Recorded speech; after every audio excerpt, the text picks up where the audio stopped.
Yo, people, you telling me back again for another footy talk, and we got a lot. We got a lot to talk about, man. Big up the chat. Make sure you run up the likes, people. You know what I'm saying? Loads to talk about. You know what? We'll start with the United game, get it out the way, because I didn't do a watch along. I ended up having some family over, and then I just didn't. But I watched the game.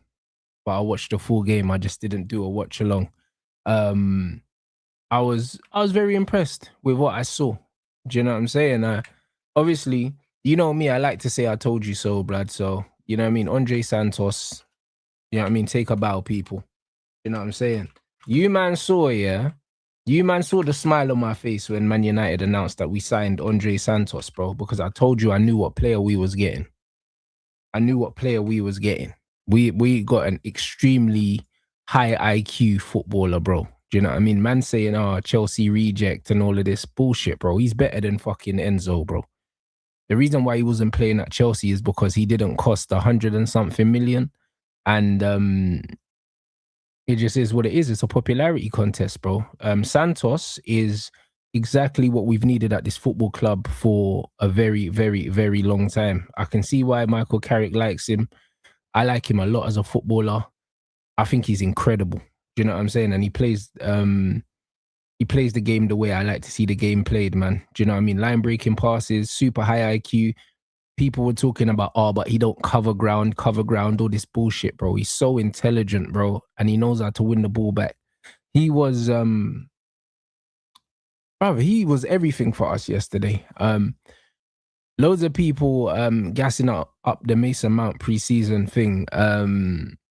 And listen, Mason Mount done well in the midfield. One thing I'd say, man, have to give Michael Carrick credit, because Michael Carrick's profiling of players since he's come to the football club has been A1, bro. A1, bro. Do you know what I'm saying? Even playing Shea in the 10 instead of out on the wing, playing Dorgu on the wing, playing Mount in centre midfield, which is his best position, because Mason Mount has always been an 8. He's never been a 10. He hasn't got a creative bone in his body, but people have been trying to force this Mason Mount number 10 thing. He's never been a number 10. Do you know what I mean? Mason Mount is a steady Eddie, bro. Like, do you know what I'm saying? He probably doesn't have the passing of like a Gareth Barry, but that's the kind of job that man can do in midfield, bro. Work hard, win the ball, little 5-yard pass. Do you know what I mean? And he's half decent on the half turn, but the overpraising of Mason Mount is something that we see all the time, bro, and it stems from a deeper place. You know them ones, and this is why I don't like football fans, because it's the overpraise of Mason Mount. Like, the brother's on 250 grand a week. He's experienced. This is his 4th season at Man United. Why are you praising this guy like he's an academy graduate, yeah, and he's 18 years old? He's a big fucking man, bro. He hasn't done any more than he should be doing for the money he's on. Because the same man that were killing Paul Pogba, yeah, for how much money he was on and how much he cost and all of that. Paul Pogba, that's a bad game for Pogba, what Mason Mount had. But man never had the same energy. So I don't want to hear all of this praise, yeah, for a player in pre-season. Mason Mount needs to do it in the league when it matters, and then we can have a different conversation. Because this is his 4th season. The brother can't stay fit. So all of this Mason Mount sensationalism, bro, it's disingenuous, bro. Do you know what I'm saying? It's pathetic, really. Do you know what I'm saying? It's pathetic. If we're keeping it all the way 100, bro. Listen, bro, man could talk about the Xerxes cameo and that, bro. It was a good cameo. When he came in, he looked really good. But the fact that he didn't start yesterday tells me that he's leaving, innit? And the talks of him going to Juventus have started to accelerate, started to ramp up. And you know what? I wish him all the best. He's a quality player. And you know what's funny, yeah? First game against Wrexham, yeah, people were getting onto him, yeah. Second game, he scored that great goal, played so well, and all of a sudden he's a worldie 1 game later, bro. These fans flip-flop all over the place. I wish him nothing but the best, bro. Michael Carrick's come in, and Michael Carrick has made it clear that he wants to play football a certain way, yeah? And Xerxes can be moved on. And also, the truth is, yeah, Michael Carrick probably wants a fluid front three, and Benjamin Sesko don't really fit that either. But because we've bought Sesko, and he's Man United's number 9, I think Carrick's going to kind of be forced into playing him. Do you know what I'm saying? But it's clear that Michael Carrick likes Brian up front. And I can see why.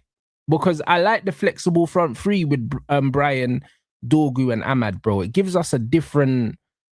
Brother, it just gives us a different dimension having the flexibility, bro. Like, to be able to rotate, get into good positions. And I think he wants something similar in midfield as well. Do you know what I'm saying? Carrick wants to play the closest thing to total football that I've seen in a while, and I'm here for it, you know. I can't even lie, bro. Like, with the football that Michael Carrick wants to play, go get him Sanderberg now, bro. I've been saying Sanderberg, but it's got to be him, bro.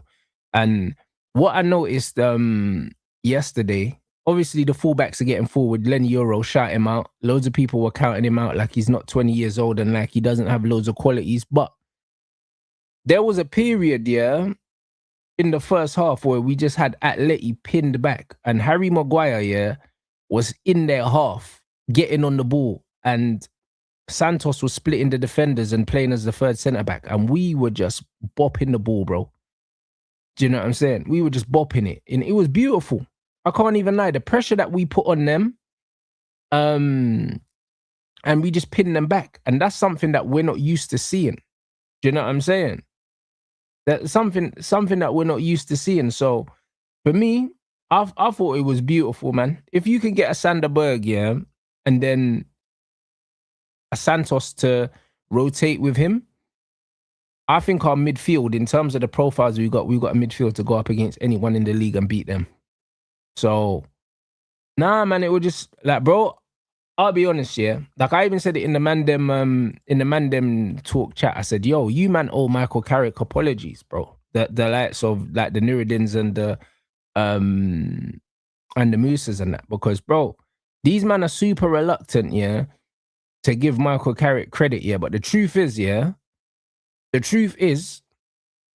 this is what I said word for word. If a Spanish manager from the second division in Spain came in and had Man United set up the way that Carrick had us set up, yeah, and we were playing that football, you man would be absolutely, brother, you man would be eulogizing. Do you know what I'm saying? But because it's Carrick, like, man don't want to give man praise, bro. The way that he set us up, yeah,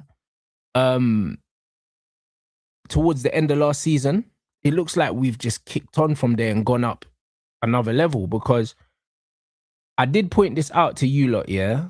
I did point it out to you lot. And you see, as soon as we mathematically achieved Champions League football, the style of football changed straight away. You could see that Manchester United were playing a bit more attacking. You know what I'm saying? It's very clear that Michael Carrick came in, yeah, and he was like, you know what? I'm just going to set us up to win games. It's not about style of play. As soon as we secured that Champions League spot, you started to see us try and be a bit more expansive in it and try and have a bit more control, but we didn't have the players. Now, Carrick's going to get the players, and the truth is, we're going to have a very good season next season, guys. We're going to have a very good season next season, and Michael Carrick is a top coach, bro, just like he was a top player. So, it's one of them things where, like, Michael Carrick's unequivocally got my full backing, bruv, this season. It's that, because I can see that this guy is he's the truth, bro. They just need to give him the players, bro. The only thing that we don't know about Carrick is how he's going to rotate the squad, innit? With all the games, how he's going to rotate. That's what we need to wait and see. But in terms of the ability to coach a team and set a team up, he's already shown me that, bro, he's a serious brother. He's a brother that needs to be taken very, very seriously. And the fact is, a lot of our rivals are overlooking us because we don't have the quote unquote name in the dugout. And I think that that's gonna, bro, I can't lie, it's gonna work against them. Man said Manchester United wouldn't be interested in Lewis Hall if he didn't want to join. United are looking to recruit him, but Newcastle demand a high fee. We signed Lewis Hall this summer. It's gonna happen, guys. I'm not gonna lie, it's gonna happen. All the stuff that man's seeing now about basically ruling Chelsea out, and basically United already have a buy-in from him that he wants to come. So I think that we'll sort that. I'm seeing Newcastle linked with Angelo Steeler today.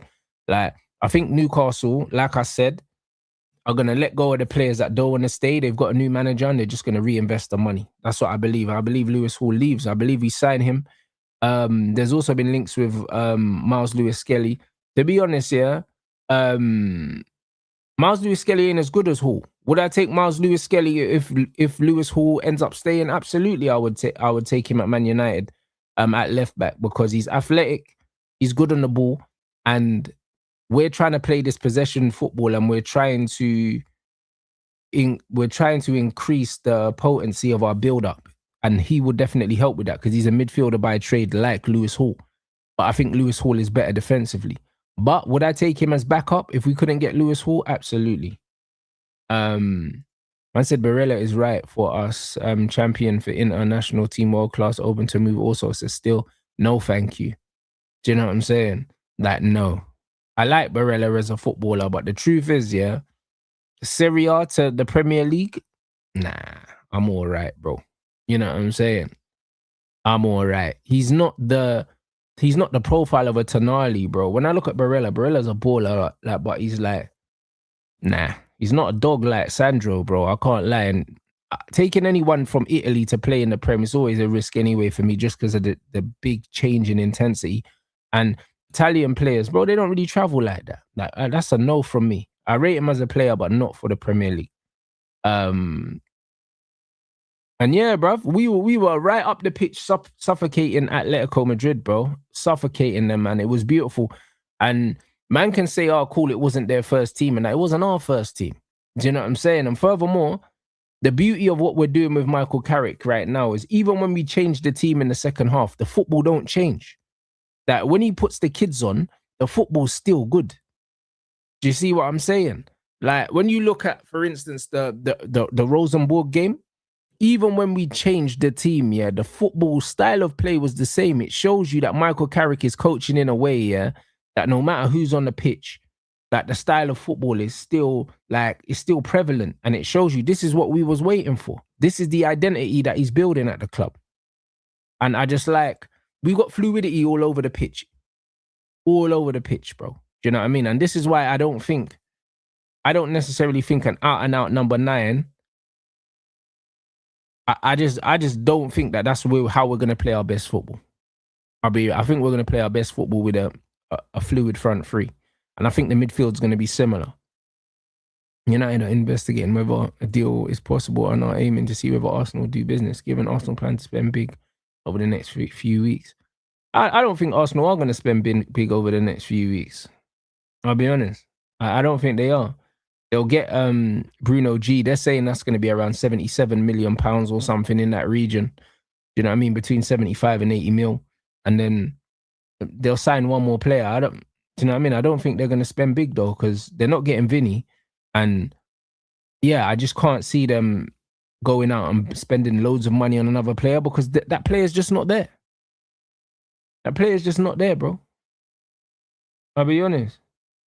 I said all eyes on Carrick to bench that worthless rat Bruno. Bro, it's a long season, innit? It'll be interesting to see how he rotates the midfield. I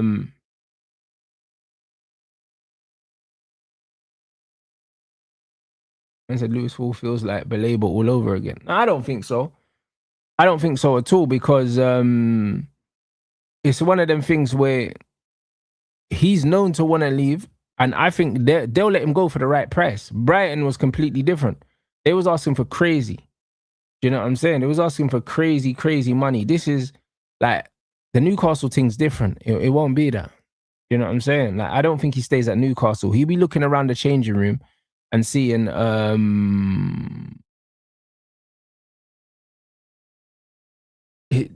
he'll be seeing everyone depart, yeah.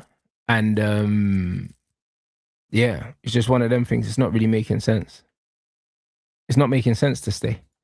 And so Carrick knows his stuff. He's set up very well. One thing impresses me the most is how he sees the game, because you can see how he profiles play. But this is what I'm saying about Michael Carrick. When you look at Michael Carrick, yeah, I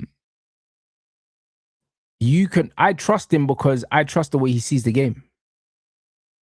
I trust it. Like the way he profiles players. Like I just trust it. And that's important to me. Do you know what I'm saying?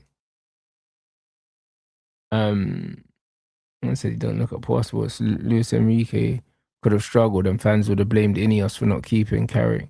Enrique used us for a contract. Yeah, but you know what the mad thing is? If Luis Enrique came in, yeah, and he was playing the exact same football that Michael Carrick was playing against Atleti, people would have said it was revolutionary stuff. They would have said it was revolutionary just because it's Luis Enrique, bro. This is what's killing me about Michael Carrick, bro. And you know what it is, yeah? I don't mind, yeah. I don't mind people not seeing what I see, yeah. When it comes to football in general. I don't mind it because a lot of the time I'm early and I take pelters. And then on the back end, you know what this football space is like. People don't apologize. Do you know what I'm saying? They don't apologize for the disrespect. You just gotta, you get me, through one ear and out the other. But it's funny that probably we've been 10 years in the game. So I'd say for the last however long covering Manchester United stuff, people have always tried to paint me as the negative guy when in fact, yeah, the things that I weren't happy about were all proven correct at some point in time.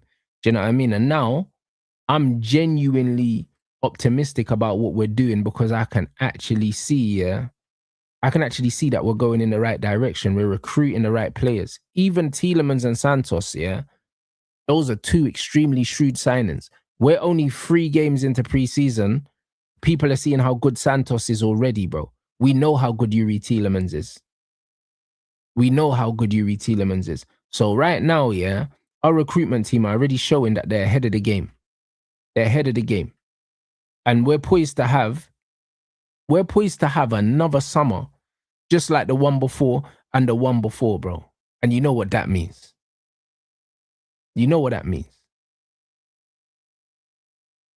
That's it. You know what I'm saying? Success is just around the corner for us. It's just a matter of time before we start winning trophies. It's just a matter of time because we're recruiting the right way. We've got a good coach. And the funny thing is, no matter who the coach is, we've got good players now. Can't be denied, bro. Yeah, I saw the Rock Nation statement. We're going to talk about it because it's tied to Diomande, because that's definitely about Diomande, that statement. There's no two ways about it. People are trying to make out that it might be about Vinny and that. It's definitely about Diomande. Man said Lacey's a ball. His temperament on the final third is quality. He seems too good to be on the youth team. Bro, Lacey is a first team player, bro. He, like I said, bro, he's the Wayne Rooney of Phil Foden's blood. You get me? That's what it is. Man's got the Phil Foden kind of body language, but the Wayne Rooney temperament, bro. You know them ones. That's what the guy is. A monster. He's a monster. I think he'll get game time in the League Cup and stuff like that. I think this will be his breakthrough season, or his breakout season even.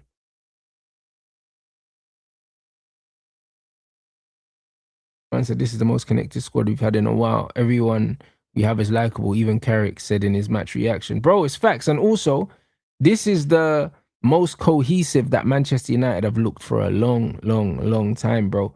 And I've always known we could be this way under Michael Carrick, bro. Like, I watched him as a footballer. You don't play the way Carrick plays, yeah, without having a ridiculous football IQ, and he's showing it in coaching. And it's honestly, it's a joy.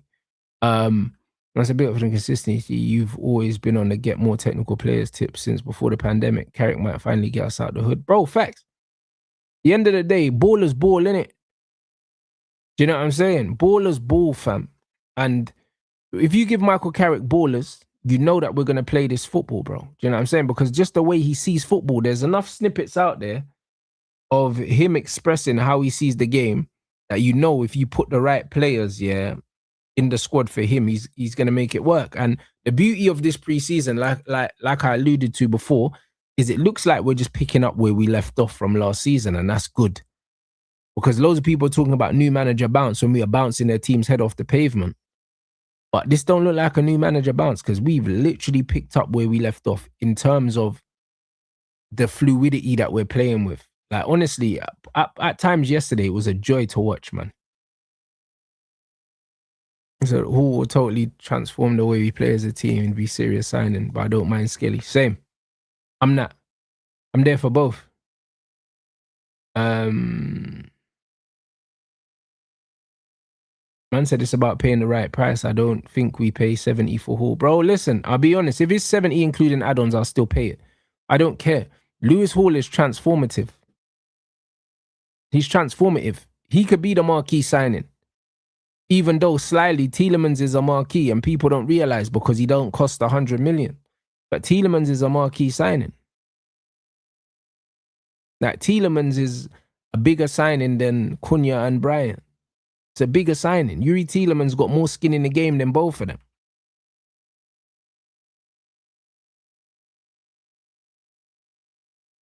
Man said it's only pre-season, but in terms of setup and how man moved the ball, United look more fast and effective. I've watched Chelsea, United and City in pre-season. Bro, we look great. We look great, man. I said get me Berg, Hall and maybe a centre-back. I'm good. I hear that. I hear that still. You know what I'm saying? How concerned would I be if Vinny goes to... I wouldn't be concerned. I wouldn't be concerned at all. The truth is, if United go and getting the players that we're supposed to get, I ain't worried about nobody. I'm not worried about no one in this Premier League, bro. 60 million for Hall, shake their hands now. I would love that. I'd love that.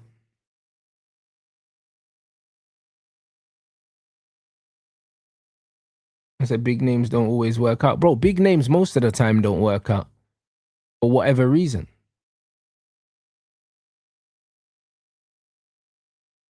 I said, where do I rank Carrick amongst the Premier League managers? It's difficult. It's difficult to rank. It's difficult to rank coaches. Do you know what I'm saying? It's difficult to rank coaches because some people rank coaches on what they've won. Some people rank coaches in terms of their style of play. Some people rank coaches in terms of their experience. Innit? Carrick don't have a lot of experience. Do you know what I'm saying? So it's not really fair to be putting him up against managers that have managed 3-4 times the amount of time than him. But bro, in head-to-heads, yeah, I expect him to have positive head-to-heads against all these managers in this league, bro. I'll be real. That's one thing I'll say. Like, it doesn't matter about where man are getting ranked. What's the head-to-head saying, innit? And right now, Carrick's got a positive head-to-head with most managers in this league. So we just need to wait and see what this season brings, bro.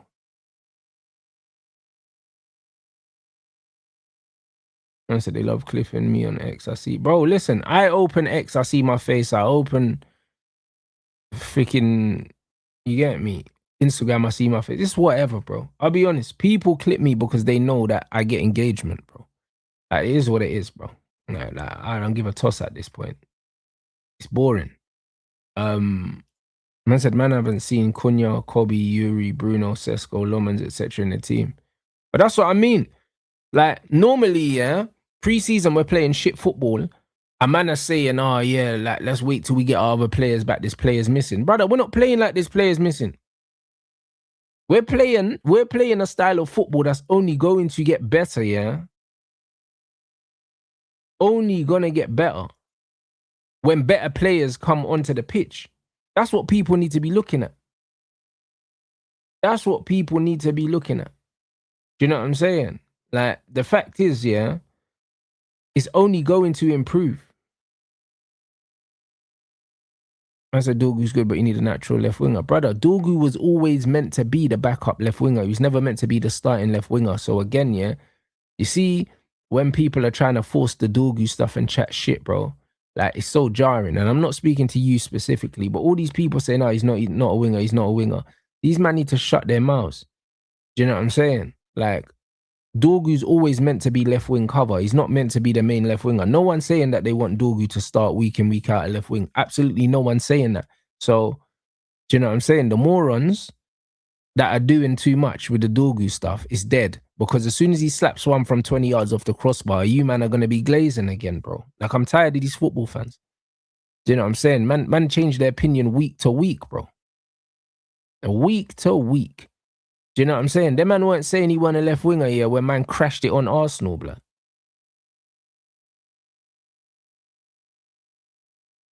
Man said this is why I wanted Ineos to take a punt on Sangare before he went to Brentford. Lewis Hall would transform my left flank. Konya would benefit massively. What's that got to do with Sangare though? I'm happy for Sangare to go to Brentford. I'll be honest. I'm happy for him to go to Brentford. We saw what happened with Basuma, bro, at Brighton. He went to Spurs and didn't do fuck all in it. Like honestly, there's loads of players that look good that don't mean that they're gonna do it, bro. I'll be honest. It doesn't mean they're gonna do it. So I'm happy for him to go there. If it works out for him, good. Do you know what I mean? He's not the profile we need anyway. I'll be honest. I don't think Carrick wants that profile. I think Carrick wants ballers, innit? He wants ballers. That's why they need to get him Sander Berg, bro. That's our sub during Ten Hag pre-season. Everything pointed out as problematic then materialized. Full circle moment for this channel with Carrick. Big up, my bro. I hear it. But the thing is, man want to try pretend that man enjoy being negative. Bro, do you know how exhausting it is for me going on shows and just seeing people complain about things that ain't even happened yet, bro? You know, though, like, brother, like, it's jarring. Bear man being negative about Carrick, but what happens if this and what happens if that? Brother, the window's not closed, you know. A man are doing all the hypotheticals just to be negative for no reason. If I see something actively happening or something's actively happened and I point it out, cool. But you're never going to be doing the hypothetical negativity because it's dead, bro. It's so dead, bro. Do you know what I'm saying? So why are you even putting that dead energy out there, bro? Wait for something to happen first. And so the fact we got Yuri for 35 don't feel real. I'm glad Carrick is overseeing the midfield rebuild because we are now finally signing ballers. Bro, and this is why I believe we don't want Belabor. I believe all the Belabor noise is coming from his side. I believe that the Belabor profile was the profile to suit that Ruben Amorim midfield that left loads of space. Carrick don't want to play like that. Carrick don't want to play like that. I believe that Carrick pulled the plug on the Edison deal as well. And then we went and got Yuri Tielemans. The Santos deal was going through anyway. The Santos deal was going through anyway. Do you know what I'm saying? They're saying that the Yuri Tielemans deal, yeah, is the one that Carrick was like, he wants that. You get me?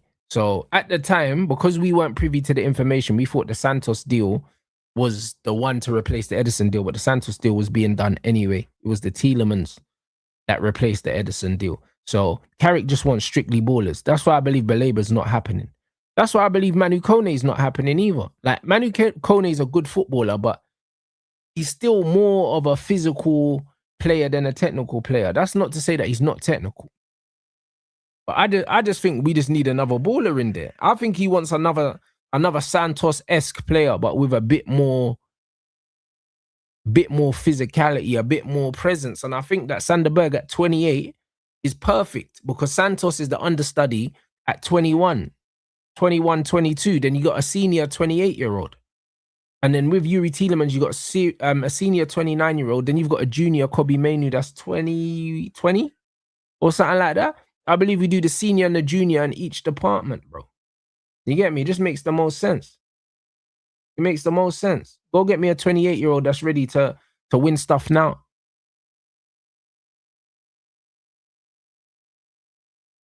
And I said, why is your foresight so on point? Bro, listen, I don't even think it's foresight, bro. I just, like, bro, I've just got an attention to detail. Like, I pride myself, yeah, with just trying to tell you guys what I see right now. You know what I'm saying? I tell you what I see right now. That's it, in the moment. And that's why some people might clip things, yeah, at the time and chat shit, because I'm telling you what I see now, bro. That can change. The same way, as soon as I felt like it was over for Ten Hag and I backed him, I told you lot. The same time, as soon as I thought it was over for Ruben Amorim, I told you lot. But I'm still going to back the manager initially, because I'm not going to be one of these guys. A manager comes in and I'm super negative before anything's happened, because I don't believe in that. Do you know what I'm saying? Just as a philosophy, as me as a person, I don't believe in just being overly negative for no reason. That I have to have reasoning.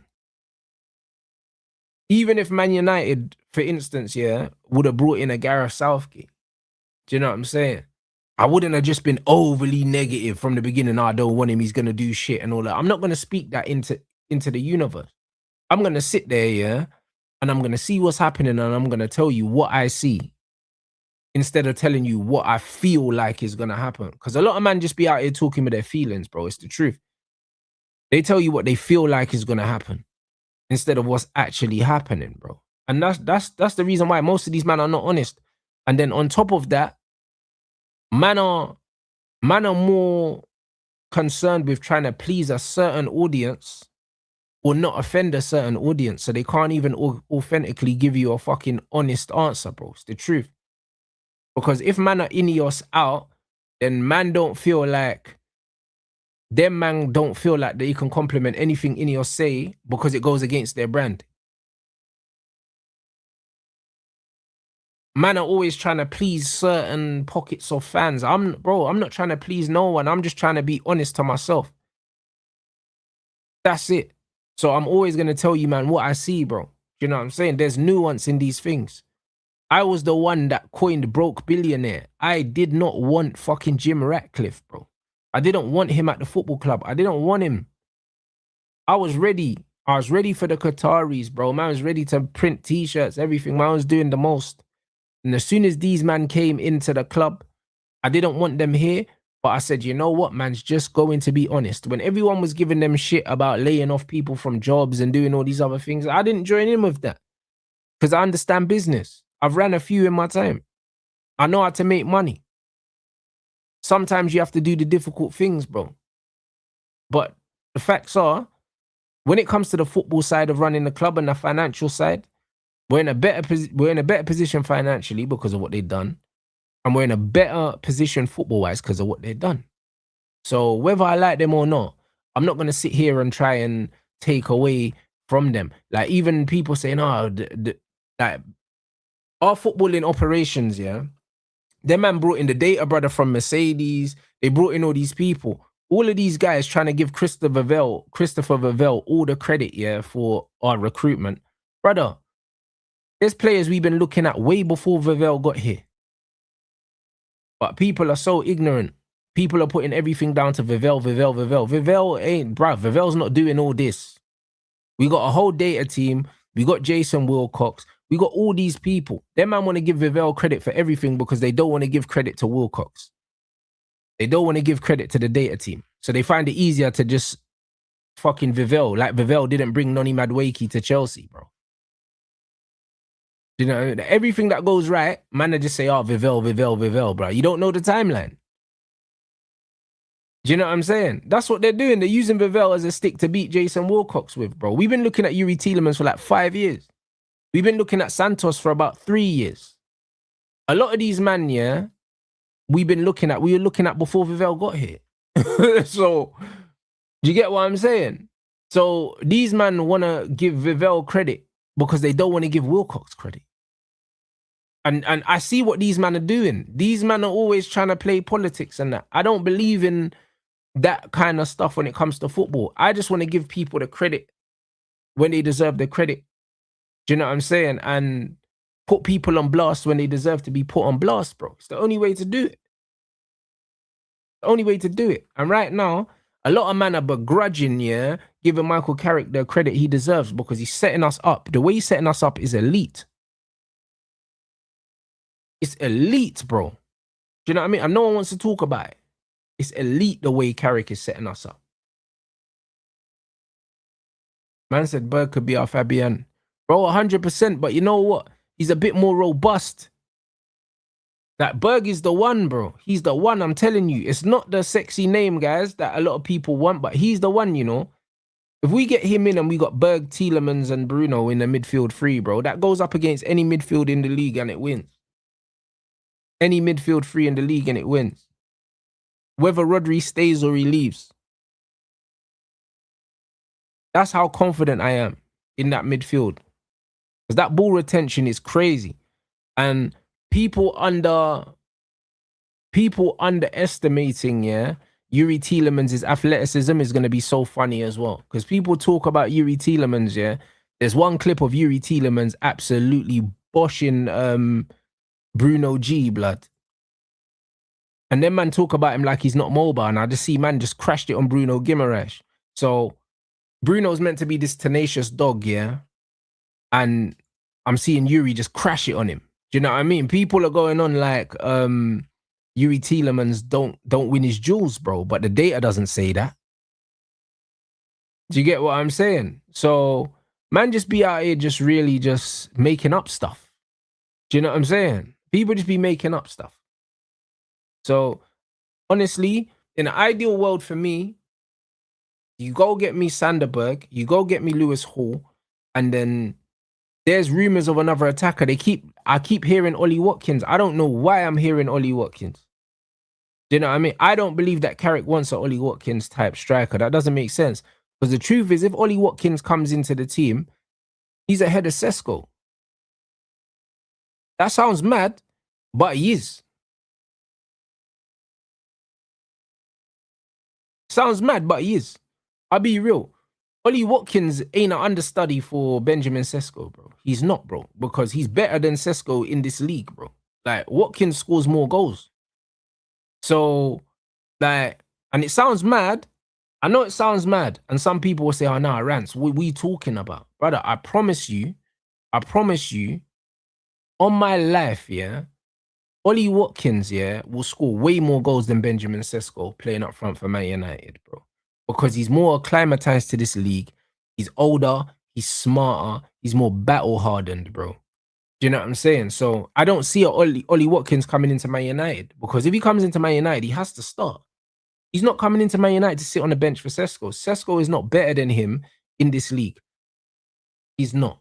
Sesko might have more natural talent than him, not disputing that. But when it comes to nous and know-how, you see the same thing that Danny Welbeck has and why he's a good signing for Chelsea? Ollie Watkins got that in abundance. If I'm Ollie Watkins, I'm not sitting on the bench for no fucking Benjamin Sesko. I'm not. You get me? Man said if Xerxes leaves, it's Carrick out for me. It's not Carrick out for me. You know why? Because you know what we need to stop doing, guys? We need to stop pretending that we know the conversations that are going on at the football club, bro. Like, just because Josh, yeah, is a nice guy, that doesn't mean that he's happy to be at Man United and not play, bro. It don't mean that. You could tell that he was visibly disappointed, yeah, when he didn't go to the World Cup. And if he was playing, he would have gone in it. So I believe Josh wants to play football. And then on top of that, he's had 2 seasons at Man United where for whatever reason he hasn't been given a chance. He's got a bag of teams in Italy. Everybody wants this guy, bro. Do you know what I mean? It's like being in a sexless marriage, bro, and there's bare gal outside that want you, bro. You're cheating on your wife, bro. There's no way that Josh is happy to be at Man United and not play games, yeah, when he knows he's the main man if he goes to any of these teams in Italy, bro. Like, he's proven in Italy. He's the guy there. So he definitely wants to leave, bro. But just because he's not misbehaving, because that's not his personality, that doesn't mean that he's happy and he don't want to leave. I believe he wants to leave. I believe he wants to leave, bro. And the reason why I believe that he wants to leave, yeah, is because I pick up on body language and stuff like that. And it's like, I've been watching a lot of the Man United preseason stuff. And like, man could see, like, his mind's elsewhere, bro. Like, I can't lie, you could tell, bro. Because normally he's super bubbly and this, that, and the other. But you could tell that his mind's elsewhere, bro. Like, man's turning up to work and, you get me? Like, you could just see man's mind is elsewhere, bro. Like, he's leaving. He's definitely leaving soon. You know them way there when it's like, man are going school, yeah? But it's like, broski. You know when man went school in year 9? And man know that exams don't start till next year, bro. Year 9 is just like, bro, whatever, bro. Do you know what I mean? I don't know how to explain it to the man them in America, but do you know what I'm saying? Like, man know, yeah, year 10 and 11, man got exams. And year 9 is the last year without exams. You're just like, bro, this year don't mean nothing. I'm just cheesing in it. Like, man, I'm just here, bruv. You know what I mean? So they don't send a letter home, bro. But man don't really need to be here. Like the real shit starts next year, blood. Man's just cheesing for a year. Do you get what I'm saying? So it's that. Like Xerxes turning up to training, he's like, all right, cool, man's here because, you know, but man's going through the motions now, you can tell. You can tell. And I don't blame him. When he came off the bench, he looked sharp though. I see man put man on weights, twisting man up. Do you know what I mean? He pulled one across the goal. There should have been someone there. Do you know what I'm saying? But it's one of them ones where I'm always Man United first, bro. And as much as I love him as a footballer, it's the same with Pogba, it's the same with Sancho, it's the same with all these guys. Once they leave the football club, I wish them the best, and then I continue to support my football club, and then I don't care about what they do moving forward. That's not my problem. It's not my problem. Do you know what I'm saying? And brother, I saw something the other day, man. I wish I fucking saved it on my phone, bro, because man wanted to share it with you lot because it reminded me of Jadon Sancho, blood. But it was a boxing analogy, bro. And it was crazy, bro. And I don't know. I can't remember who the fuck said it, bro. And it's going to piss me off. Do you know what I mean? There might be some boxing fans in here, but let me see quickly if I saved it on my Instagram. Because if not, then I'll have to paraphrase. But I don't really like paraphrasing shit. But I saw something. And it was incredible, blood. And you know what I'm saying? It was basic, but it was mad profound at the same time, bro. You know what I'm saying? Where the fuck is it? Let me see if I saved that shit. But if I didn't, then man are gonna I'll tell you what it was anyway, and then someone can, if they saw it, then they can let me know. But no, I don't think I can see it. But someone was basically saying they were talking about boxing or something. I know that much. And then a brother must have said something along the lines of, like, basically, yeah, man said, everyone at medical school is smart. Not everyone passes the exam. And the ones that do pass the exam, not everyone goes on to be good doctors. You know, like that. And that's the realest thing. That's the realest shit.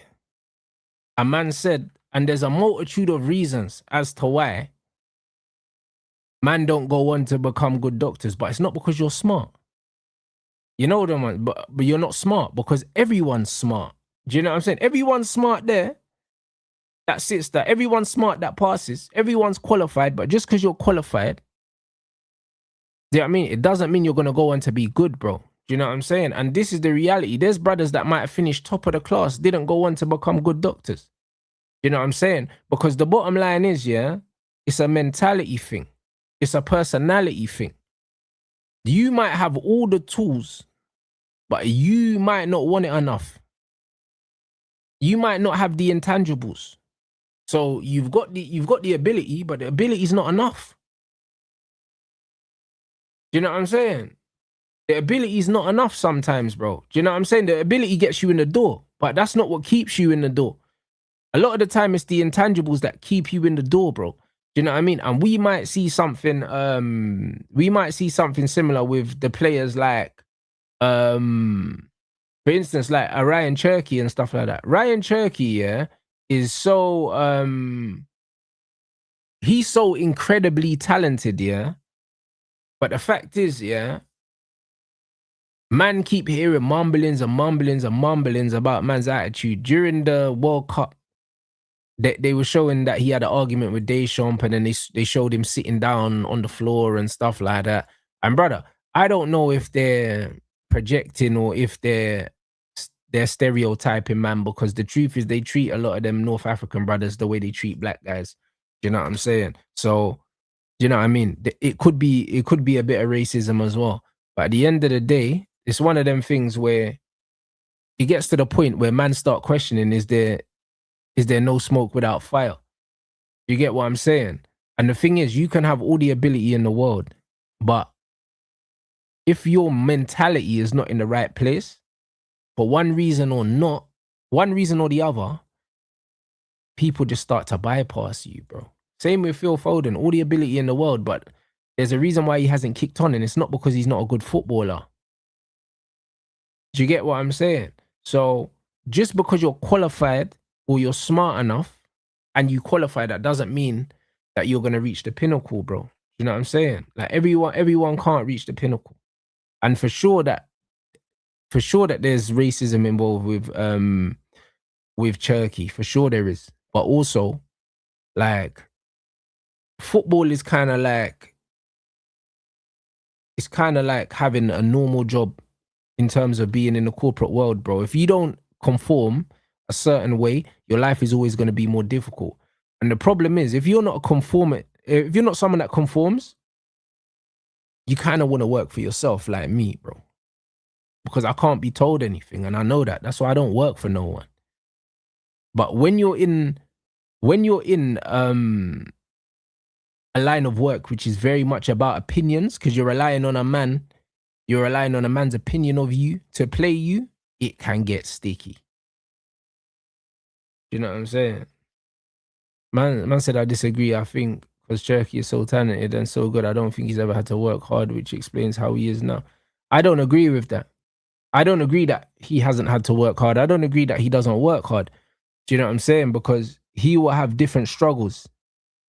He will have different struggles. And also, hard, yeah, in terms of how somebody works, very much is an individual thing. Do you know what I'm saying?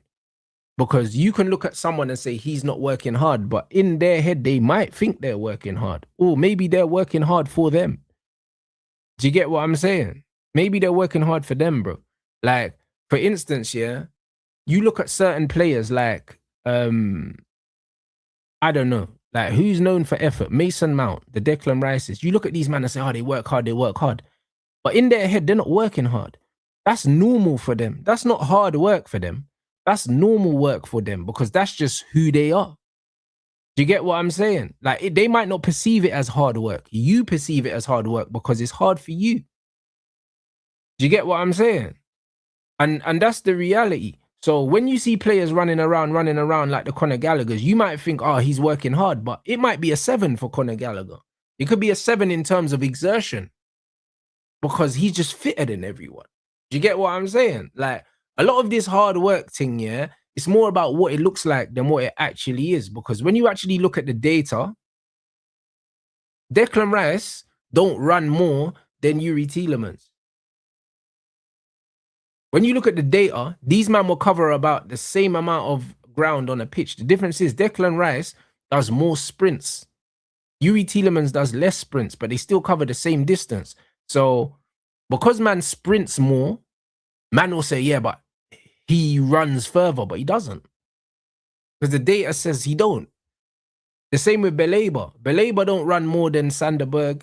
He don't run more than fucking Tielemans, but he does more sprints. And then you've got players like Yuri who doesn't sprint, but he runs more than other people. And man call him lazy because he's not sprinting. He's not lazy. He's just smarter than them guys. So we don't need to sprint. It's all about perception. It's all about perception. If you're sprinting more, man will just assume that you're working harder than everyone else. But we all check our watches at the end of the game and we all done 12K. My work just looks different to your work, but it's the same. So all of this working hard stuff, like, brother, you probably think that working hard is running 15 kilometers a game, and he might think working hard is being outside with a ball at his feet for 8 hours. Do you get what I'm saying? Everyone's perception of doing the hard work is different, bro. Because you don't get the level of technical ability, yeah, that Ryan Cherokee has, yeah, without working hard with the ball at your feet. It's just that he's chosen to put the energy into having the ball, and man have put energy into running, or genetically you're just good at running. That also happens. And it's not nothing to do with hard work. You're just naturally fitter than everyone else because you won the genetic lottery. That's it. Do you know what I mean? You can't think that guys like Messi, guys like Zidane, guys like Ronaldinho don't work hard. They do work hard, but they choose to put a lot of that hard work into on the ball stuff. Do you know what I'm saying? That's it. That's my hard work. David Beckham's hard work David Beckham had a crazy engine, but David Beckham would maybe ping 50, 100 free kicks a day. That's hard work for him. That's hard work for him. And that's what it is, bro. Hard work can be taking 100 free kicks. Hard work can be Iron Robin dribbling through cones and whipping the ball back post 50 times from either side of the goal. Hard work don't have to look like chasing someone like a dog. You don't have to look like that.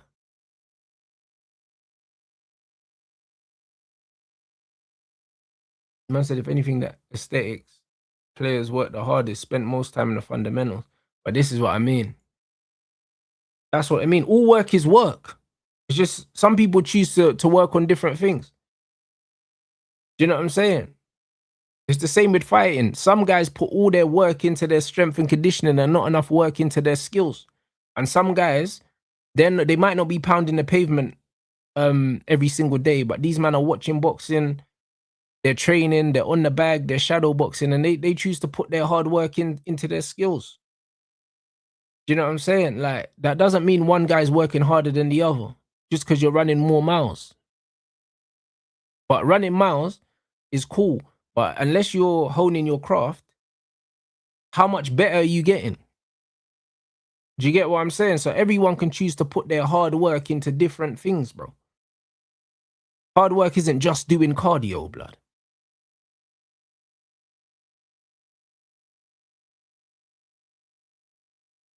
Man said you need a hard worker in a team like Mount. No team has ever won anything substantial without someone like Mount in the team. That's not true, blood. And look at that display picture as well, blood, bro. You need to change that as well. I can't lie, bro. That's not the guy you need to be looking up to, bruv. I said big up rants. When man's watching football, want to see on the ball stuff. Otherwise, man would be watching Usain Bolt sprinting. But this is what I'm trying to say, bro. I can't lie. Like, it's a culture thing in this country, bro. Do you know what I'm saying? It's a culture thing in this country because they glorify all of these shin kickers, yeah, but no one pays money to watch these men play football. Like, nobody. Do you know what I'm saying? And that's why the football culture in this country is cooked. Because nobody pays money to watch players like Rice and Mount and Anderson and Gallagher. No one pays money to watch players like that. You pay money to watch moments from the Fodens, the Grealishes, the Palmers. Do you know what I'm saying? Like, these are the guys that you pay money to watch. Ain't no one paying money to watch a CM that does 14 kilometers, bro, and just kicks people, man.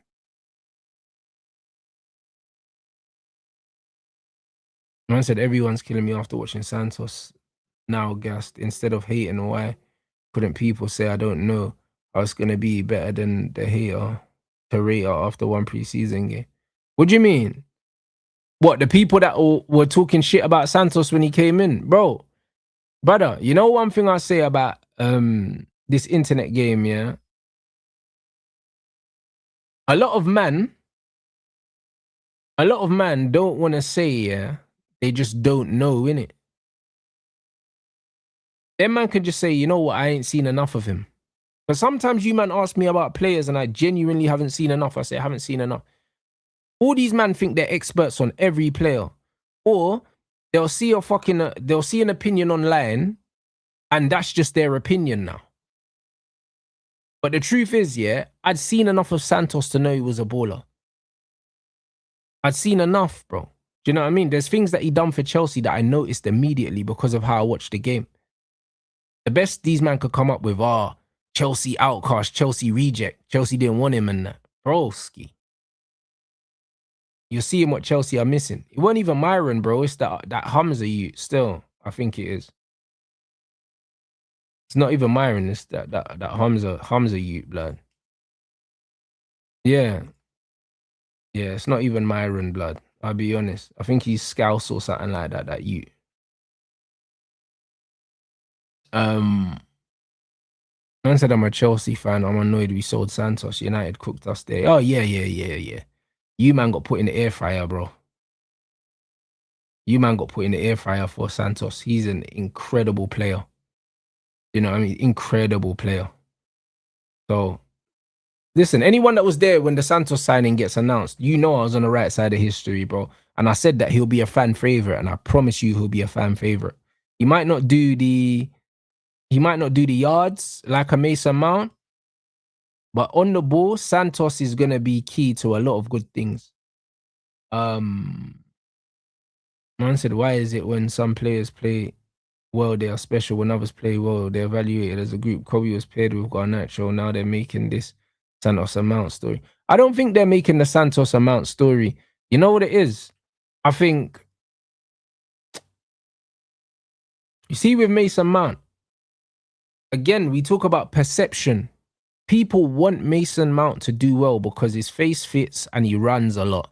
So they want him to do well because Mason Mount has got that proper working class English football style, innit? He just runs around and he gives it all for the badge and that. Like, they can identify to that. Santos is a high IQ jugador, blood. These man can't relate to Santos ball, blood. These men have 3 GCSEs, bro. Do you get what I'm saying? Like, the brothers watching Santos play, they don't understand what they're watching because they don't have the intellectual capacity, bro. Like, please understand. These men are dumb, bro. Do you know what I mean? There's no nice way of putting it, bro. Them men are dumb in football sense and they're dumb in real life.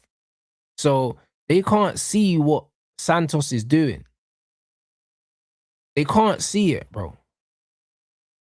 Santos is literally, he's the microchip. He's the brain of the operation. So it's easier to spot what Mason Mount's doing. It's easier to spot it because it's in your face. He's running hard, he's turning, he's driving with the ball. Do you know what I'm saying? It's easy to notice that. It's not easy to notice the guy that's screening, that's always in the right place, the guy that's always making the right angles, the guy that always drops in between the centre-backs to make sure there's an outlet. Like, there was one pass that he played, yeah? There was one pass he played, and it was a quote-unquote simple pass that most people wouldn't even realize how mad it was, but I noticed because man watched the game, and he played the ball to Aiden Heaven, yeah? But the maddest thing is, yeah, the ball's come into Santos's feet. He's taken a touch. Aiden Heavens run past him over his shoulder, and he's just played the ball across to him without even looking. And I'm like, brother, the only way you knew man was there is because you scanned before the ball came to you and you just understood that he was making the move. You didn't even look before you played the pass.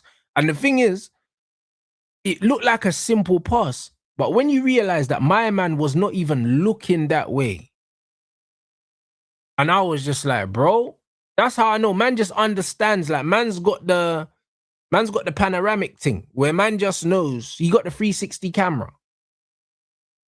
Do you get what I'm saying? And you see when man got the 360 camera, yeah, it's different. It's different. Do you know what I'm saying? So when Santos does all that, that's the kind of stuff that lets me know that we got a proper player on our hands. A proper player. And these man were talking about paying 100 million for Elliot Anderson. 100 million for Anderson. Anderson ain't looking better than Mason Mount right now. He ain't looking better than Mason Mount right now. Man want to play 100 million for Anderson, bro. It's looking crazy right now. That Anderson thing is aging horrendously. Horrendous. You get me? So, yo, people, we got 1,500 in here. Listen, get these lights up, bro. You know what I mean? 800 is the lights target, bro. We need to talk about this industry plant Diomande, blood. You know what I'm saying? We need to talk about it because, bro, the shit's looking spooky right now. I can't even lie, guys. You know what I'm saying? I seen a brother break it down. A brother on Instagram break it down. You know what I mean? And basically, the long and short of the situation, yeah, is the agent stuff is holding up the deal, innit? Brother, these men are saying that the guy was signed to 5 different agencies or something in the last 3 years. Man's doing the Bandulu thing. You know what I mean? Signing to multiple agents and that. And then when they're seeing that man's gonna move, man are trying to claim peas, blood. You know what I'm saying? Man are trying to say a man wanted 20 M's. A man wanted 20 M's from the move and that. Man said that you breached a contract and you're still officially signed to man, even though you signed to someone else. Brother, it's looking crazy. The guy's a fucking industry plant if I've ever seen one. This stinks of a brother, yeah, that probably just wanted to make it so bad. My man probably, my man probably just had bare different people trying to find him clubs. You know them ones, bare people working for him, and they all thought they were the only one. You know, like that. It's crazy. They all thought they were the only one, bro. And then 2-2s now. Man's getting a big move. All these men are like, nah, we got papers. Man said we got papers. Let me see if I can find this brother's name. Let me see if I can find this brother's name. Because man found the breakdown. I actually put it in the chat. For Aaron. Hold on a second.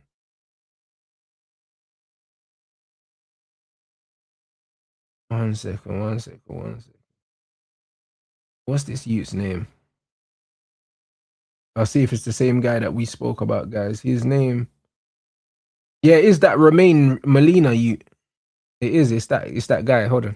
Diomande may have just been exposed by this French journalist. It explains why he agreed personal terms with Liverpool, and then PSG, and then Real Madrid, just for the here we go to be delayed. Diomande has had 5 agents in 2 years. From a legal standpoint, that is an absolute mess. He is now with Rock Nation, who is one of the biggest agencies in the world. And it is very confusing, but according to that French journalist, Rock Nation did not handle the contract terminations properly. So when he agreed personal terms with Liverpool, who he has publicly said is his dream club, an image rights company called Rainbow basically stepped up with a lawsuit saying we literally own this guy. And because the lawsuit is open under the English FA, Diomande is practically blacklisted from joining any club in England. His agents, of course, transition. Okay, we can't go to England. Who are the next 2 clubs that would have a bidding war for Diomande? The answer was PSG and Real Madrid. Diomande agreed personal terms with PSG. Everything was set until Diamande's agents requested a 20 million commission bonus, which obviously raised questions, and PSG looked into Diamande's past, and they were completely thrown off by it and backed out of the race, which obviously left Real Madrid as the final club that Diomande could possibly join. This is where it gets very confusing because Fabrizio posted the here we go without a transfer fee. That's likely because Leipzig originally had an 120 million price tag on Diomande because they anticipated every club in the Prem,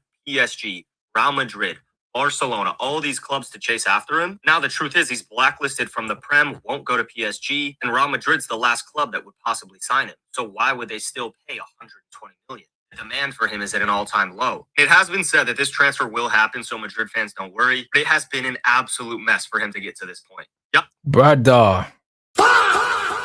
It's crazy. And brother, I saw something floating around, yeah. I don't think it's real though. You know them ones there.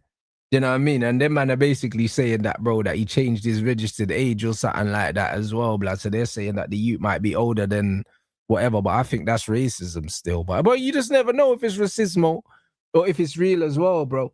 Do you know what I'm saying? Man are saying that he was initially registered as 22 years old and now he's saying 19 and that. You know what I'm saying?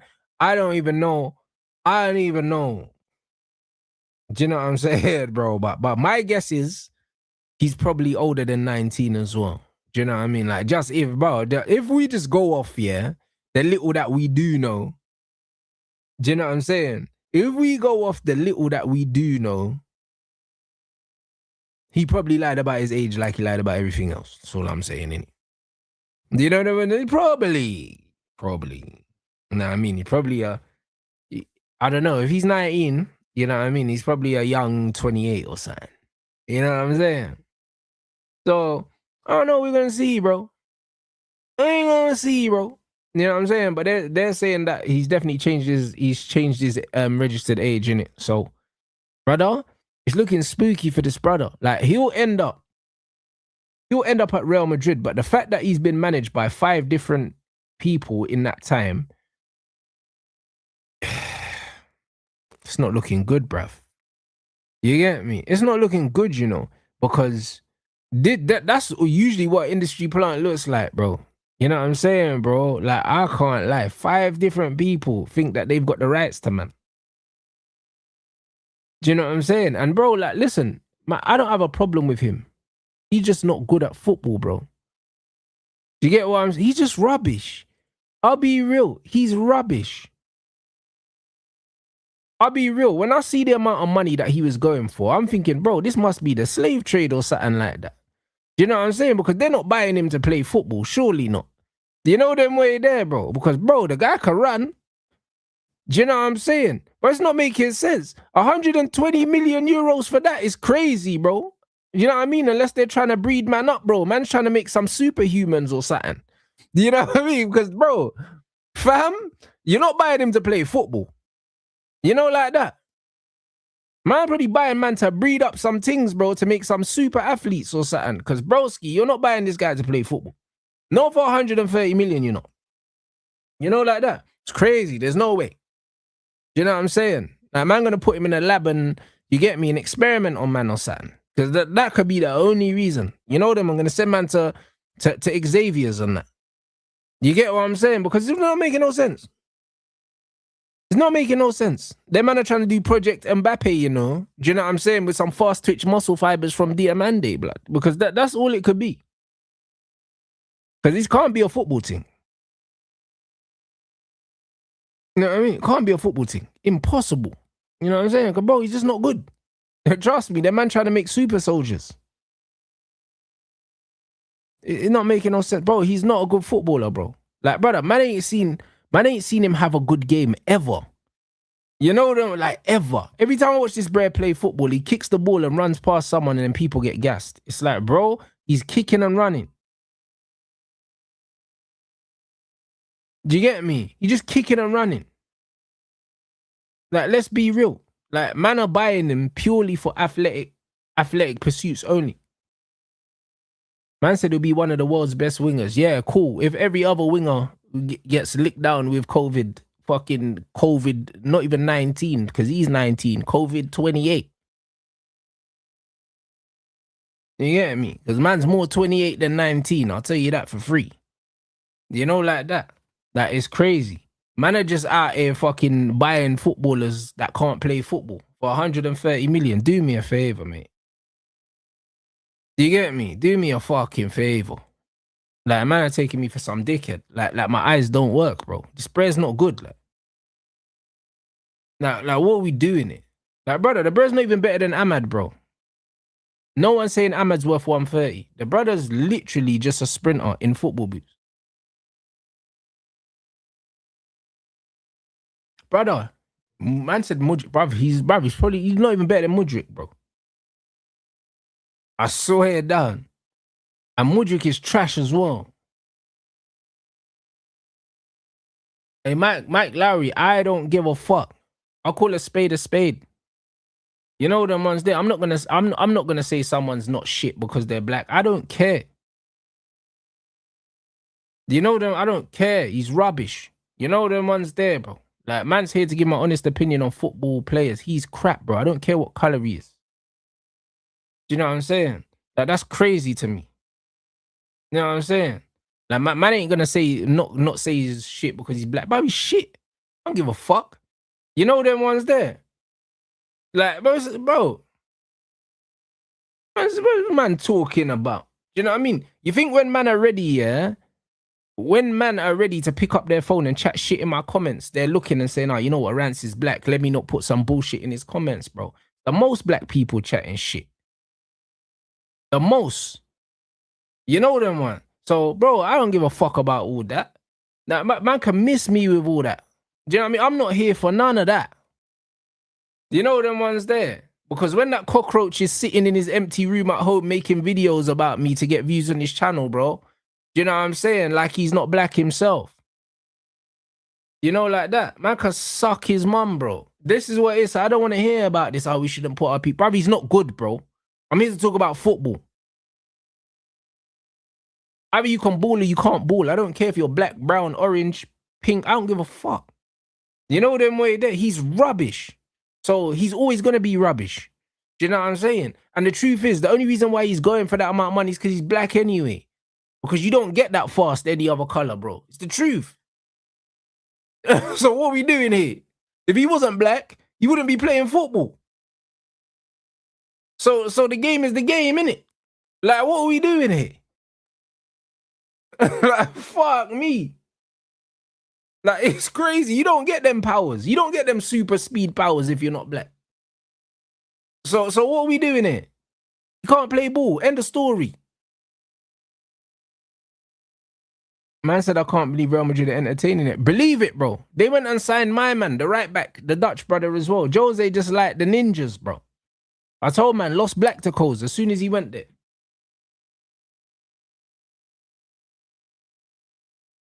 Do you know what I'm saying? Now, this is what it is, bro. Jose was always going to do the Blackticos thing. I'm surprised he ain't gone and got Victor Osimhen yet.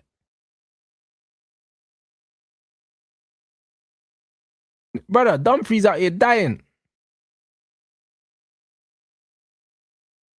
So yeah, the game is the game, innit? But yeah, this guy's rubbish, man. Diomande, he's rubbish. Like all the hype, and it was weird, all this hype as well. Do you know what I mean? Because it was Liverpool. I think he got linked with us at one point. He got linked with us after we didn't go in for Semenyo.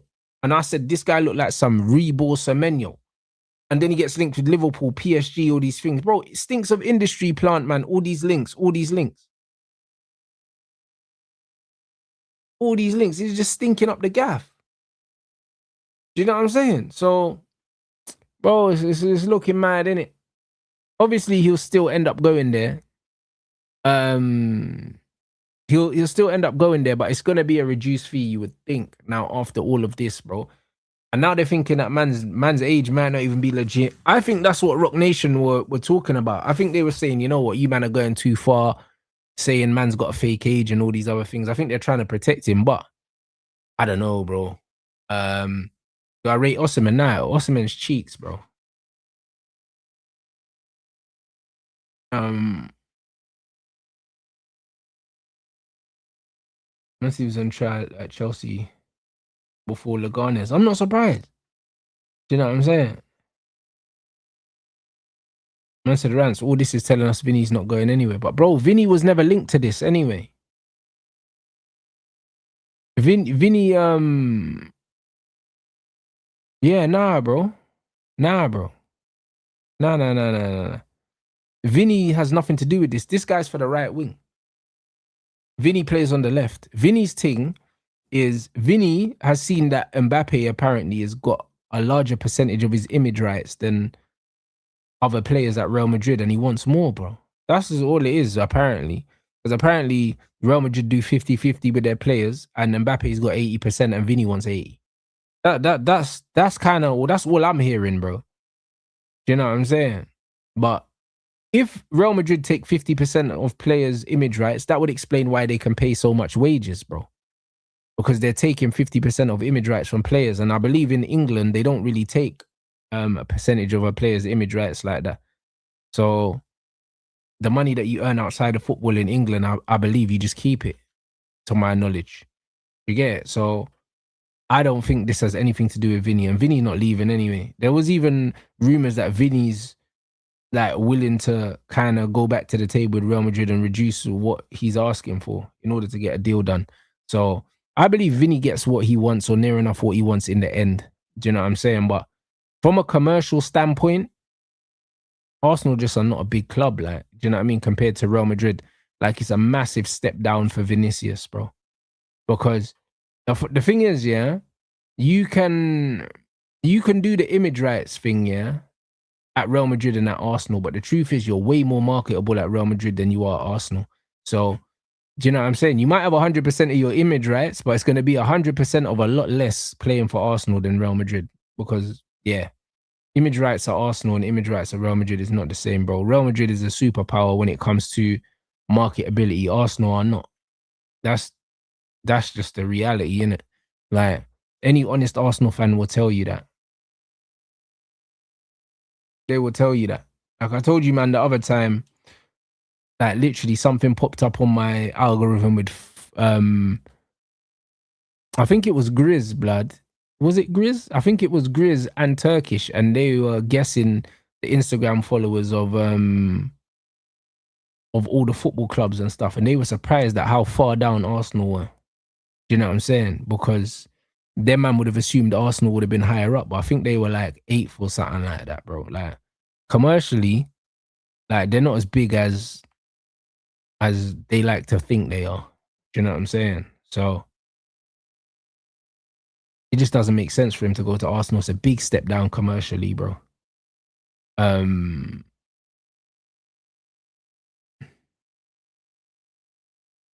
Man said he'll reduce what he wants to get more of his image rights. Yeah, probably. He'll probably say, you know what, I'll take less salary so I can get more of my image rights, which would make sense. Man said there was a reliable Madrid journalist today saying the Handle Wank reports are untrue. To be fair, yeah, his fan base ain't rating him like that, bro. I can't lie, bro. He's been getting a lot of things wrong as of late. Do you know what I'm saying? So, Man said, yeah, Vinny makes 855 a week in image rights and Madrid is taking half. That's mad if he is actually making that. Man,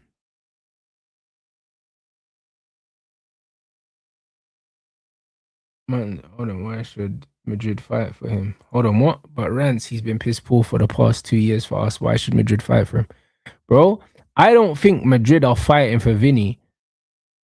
Bro, Madrid have made it clear, yeah, that if Vinny don't accept what they want, they're happy for him to leave. They don't want him to leave for free. That's why they were basically saying, listen, either accept the deal or fuck off in it, but we're getting money for you. You're not leaving on a free. That's the energy that they seem to be putting out here. I don't think they're fighting for Vinny at all. I think Vinny's the one that wants to find a resolution because he doesn't want to leave. So Vinny's fighting for Real Madrid, not the other way around. I think Madrid, they've got Mbappe, bro. They're happy that they've got Mbappe. Mbappe is their main focus. They're happy to let Vinny go if they can get money for Vinny. You know what I mean? Real Madrid have basically said, yo, take it or leave it, bro. That doesn't seem like a club that's fighting for any player.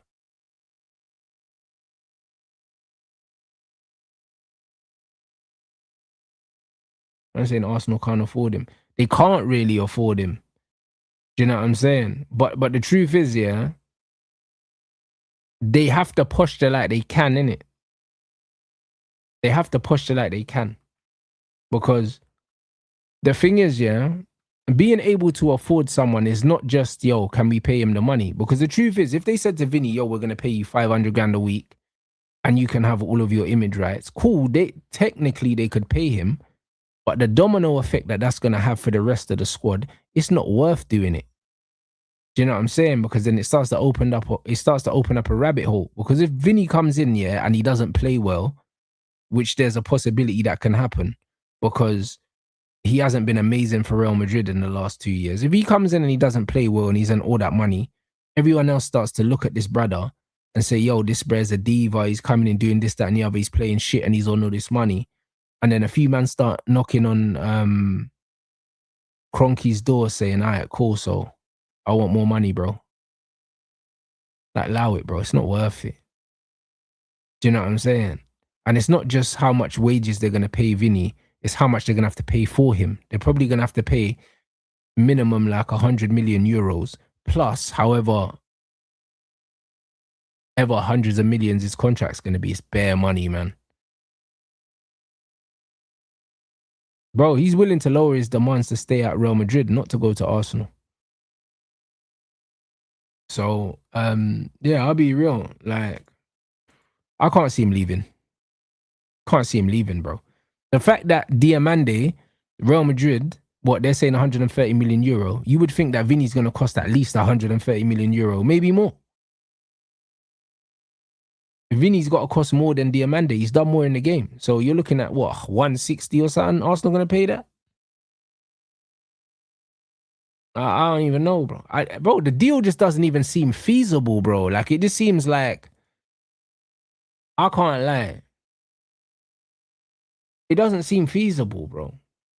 Like, there's nothing about that deal that just seems realistic, bro. Even if there's a year left, it doesn't matter. It just doesn't seem realistic. Especially if man are really saying, yeah, that he gets 800 grand a week or something in image rights.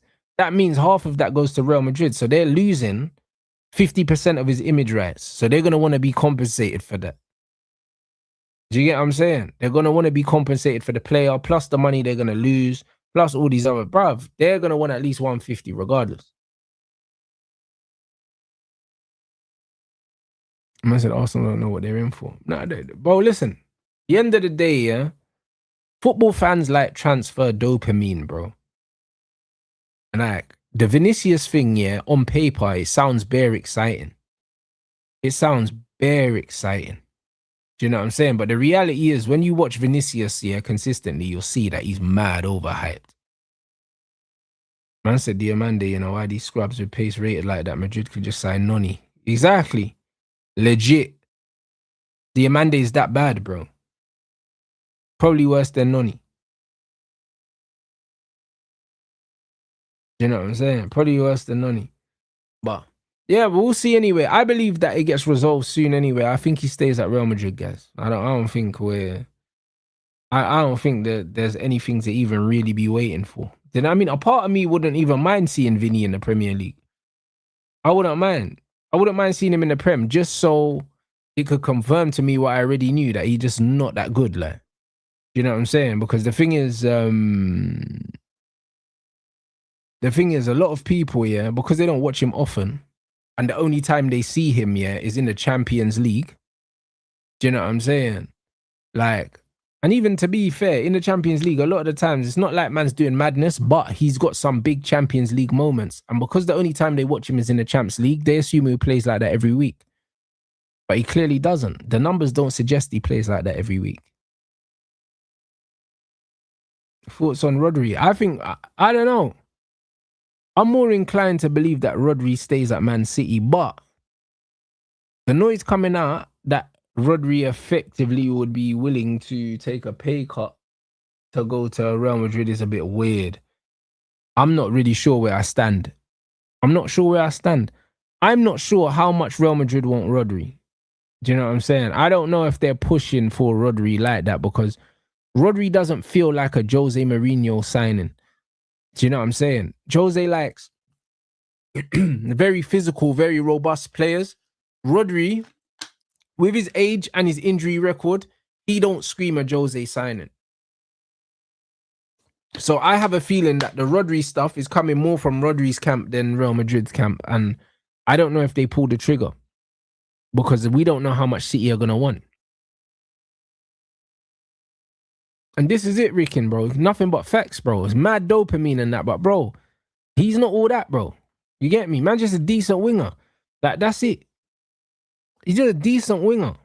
Like, man are talking like he's going to be a mad game changer. He's not going to be a mad game changer. There'll be games where he don't even look better than Saka.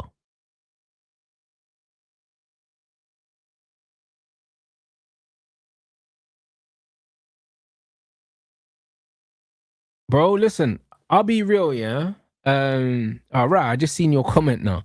I don't even know why Ops are so shook and making all these videos about being some endgame. Bro, listen, the Ops are using, your football club, and your fans' insecurity just to get paid, bro. No one's really scared of Vinny, bro. The truth is, man are making Vinny videos because they know Arsenal fans are going to watch it and they're going to get better views on it, bro. It's low-hanging fruit. I could do the same. Do you know what I'm saying? I could do the same. Do you know what I'm saying? Man could do a video saying, oh, Arsenal will be scary, Vinicius, bro, and get 80,000 views on it, bro. No problem, bro. But I'm not about to sit here and lie to you. I don't give a shit. I don't rate Vinny.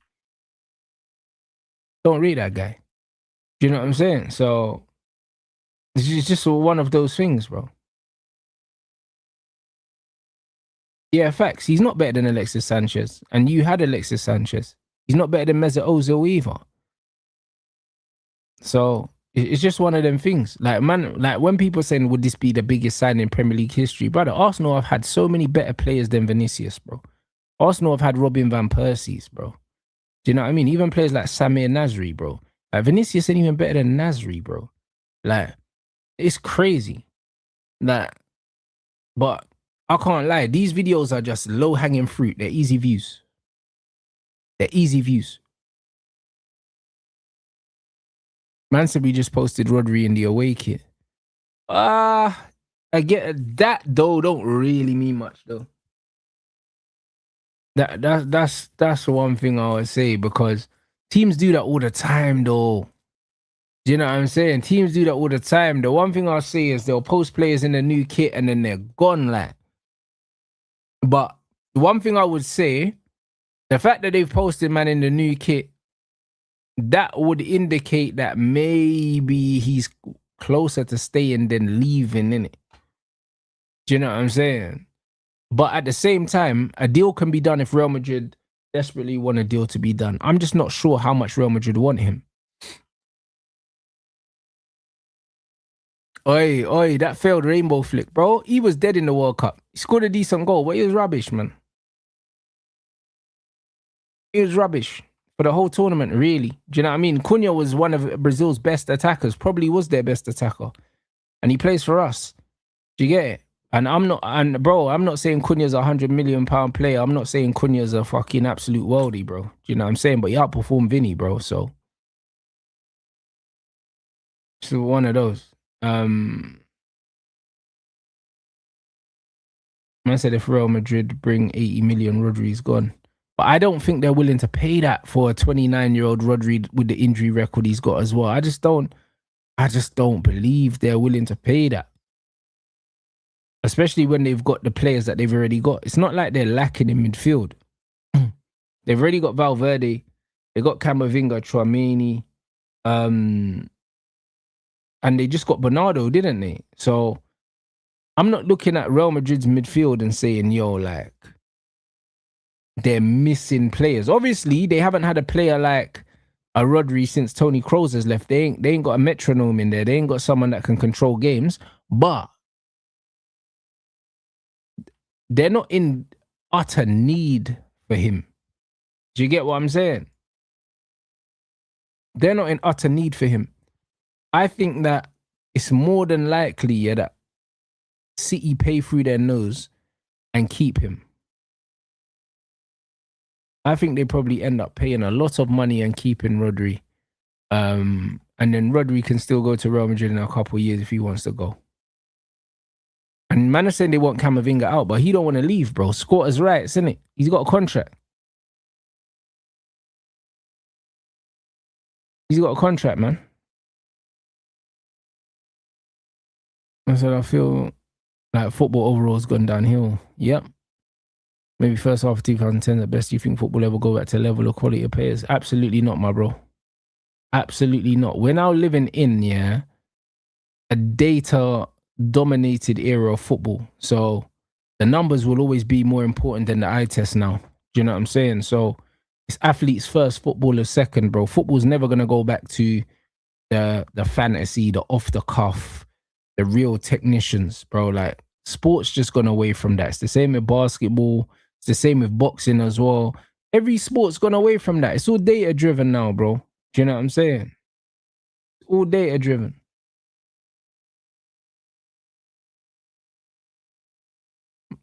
Man said if Tchouaméni signed a new deal, why would they get Rodri too? Nah, you know what it is? I don't think Tchouaméni signed that new deal yet, but the new deal was on the table, and I think the Rodri things just popped up. I don't think Rodri was in the plans. This is why I'm not sure how much they want him. I'm not sure how much they want him because they wouldn't have offered Tchouaméni a new deal if they were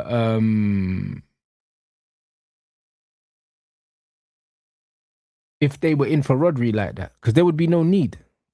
Do you get what I'm saying? Because he would be surplus to requirements then. You wouldn't have to put pressure on him staying. And I said Lewis Hall would absolutely be amenable to joining Manchester United. Why does that not make sense to me, bro? Why does that not make sense to me, bro?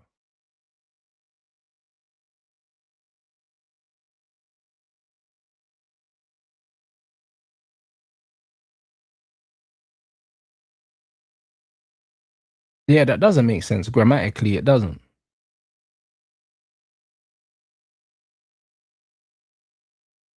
Brother, I had to say, I had to think, hold on. Like, the man not understand what that word, like, am I missing something? Because I know the meaning of the word, but grammatically, that sentence doesn't make sense to me. Because amenable just means, like if you're like willing to agree something, or like you're open to agreeing something. But if you're open to agreeing to join in Man United, that doesn't make sense.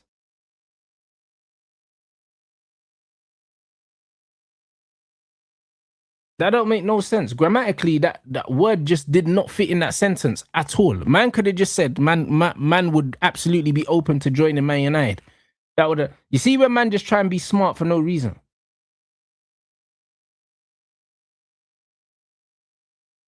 But this is what I'm saying. That's what I mean. That's what, bro, it's used incorrectly in the sentence. I'm thinking, hold on. You know when man try and be so smart that they're stupid?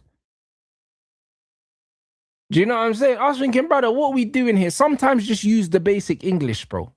Do you know what I mean? There's bare words that I got in the chamber for when man's willing to do the mad thing. But most of the time, man can just keep it. You get me? Man can keep it ABC 1, 2, 3. You get me? Man start using words and inserting them in sentences and they don't make sense.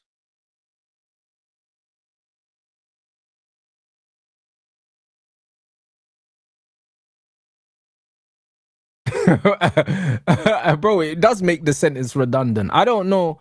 You see what I'm trying to say, guys? Maybe I need to start using these words because I've got them in my locker. Maybe I should, if I start using these words, do you know what I'm saying? I might need to bleach my skin though.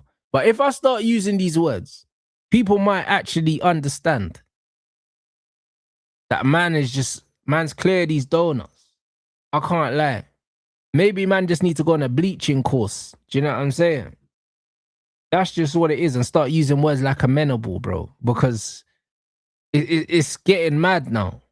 Do you know what I'm saying? It's getting mad now. Man, start using these words out of context, and people are probably thinking, right, man said amenable, you know, like this guy really knows what brother. Shut up, man. Do you know what I'm saying? Man could have said, listen, Lewis Hall is very much interested in the prospect of joining Manchester United. That's it. That's it. That's all man needed to say. You know them way there. It's like somebody definitely used that word against him in Scrabble and he's like, yo, I need to use that. Do you know what I'm saying? Like, a man just got packed in on Scrabble, blood, amenable. He said, nah, no way, blood. Man said, amenable, yeah? Fuck. Yeah, it's crazy. Man got the dictionary out. He said, nah, that ain't a word, bro. No way that's a word. Man checked the dictionary. He said, all right, say no more. Next tweet, fam. Next tweet. You get me? Mad. Fuck out of here, man. You know what I'm saying? So basically, Lewis Hall's joining Man United, guys. Basically. That's it. He's joining Man United. I feel like that's a deal that gets done. Just because of the turmoil, yeah, that Newcastle are in right now. And the thing is, when you've got a new manager, when you've got a new manager and you do need to rebuild, it makes sense to just take the money. One more. Do you know what I'm saying? Just one more. What's one more gonna do? Because at this point, you're losing your captain. You've lost Tonali. You've lost Gordon. What's one more gonna do? Especially if you can get 60 million, because then it gives you 60 million more. 60 million more to add back into the rebuild. And one thing about Newcastle is they're probably going to get good value for money on the rebuild. They're probably going to rebuild mostly from overseas, and they're going to bring in players for a lot cheaper. Yeah, might as well. Might as well. You go to the French league, go to the German league, pick up little 40 million euro signings here and there, and hope that these players can replicate what they got from these other players for cheaper. Do you know what I mean? Especially if they go and get like a Angelo Stila or something like that. Do you know what I mean? If you're going to go and replace Bruno G with Angelo Stila, let's be honest, you're bringing in a technically better footballer. You don't have the engine, but he's a technically better footballer on the ball, and he's going to cost less. Like, they'll probably end up getting Stila. Like, I think he had like a release clause or something like that, and it wasn't a lot. Do you know what I mean? I think it was like less than 50 million euro. So it's one of them ones. It could work. It could work. Yeah, Steelers linked with them. That's why I specifically used his name. Yeah, bruv, amenable, bro. Amenable FCs, blood.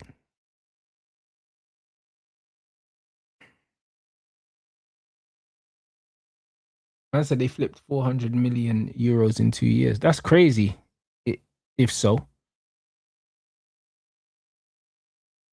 That's how I take Steel at United. To be fair, yeah. I just think, yeah, we don't need all that.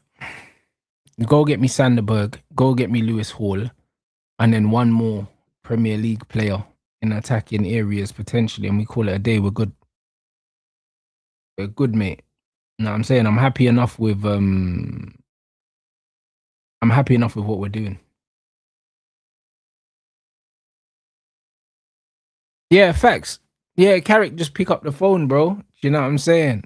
Couple Geordie pleasantries and that. Get the job done. Oh yeah. But hey, bro, that's funny, bro. Turkey to Cook United. Bro, listen.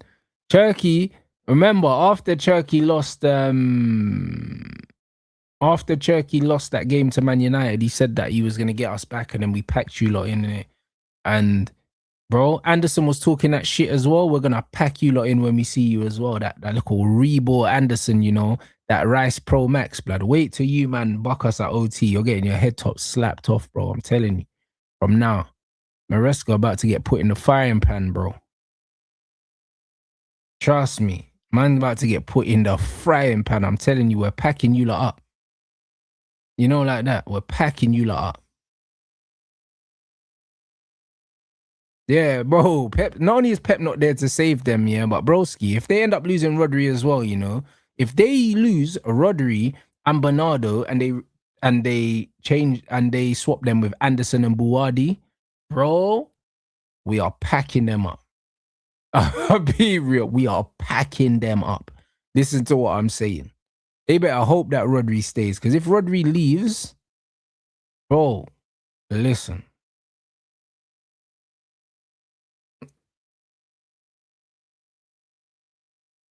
If Rodri leaves, them man are in a world of problems. We'll beat the living shit out of them.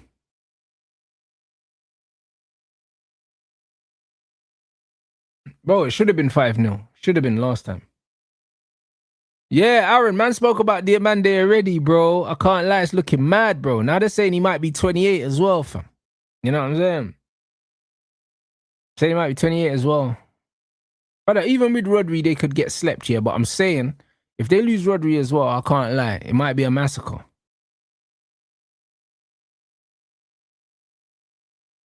It might be a massacre still. So yeah, I can't lie, bro. If Rodri leaves them, yeah, I can't lie. It gets really spooky for them. I think that turns them into top 4 contenders straight away.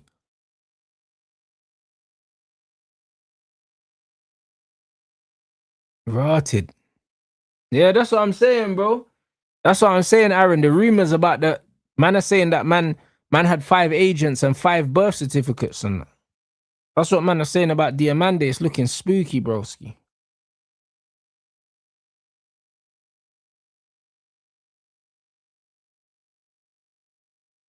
It's looking mad. Man said, have Newcastle bought any players? There are months to go. That's looking dark. The brother's true though.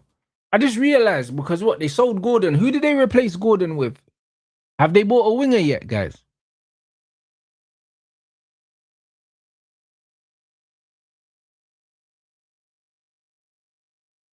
Who did they replace Gordon with?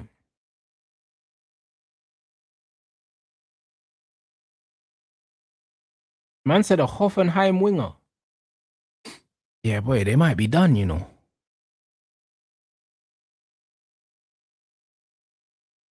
Rotted. Yeah, that's crazy. Some Toure, brother.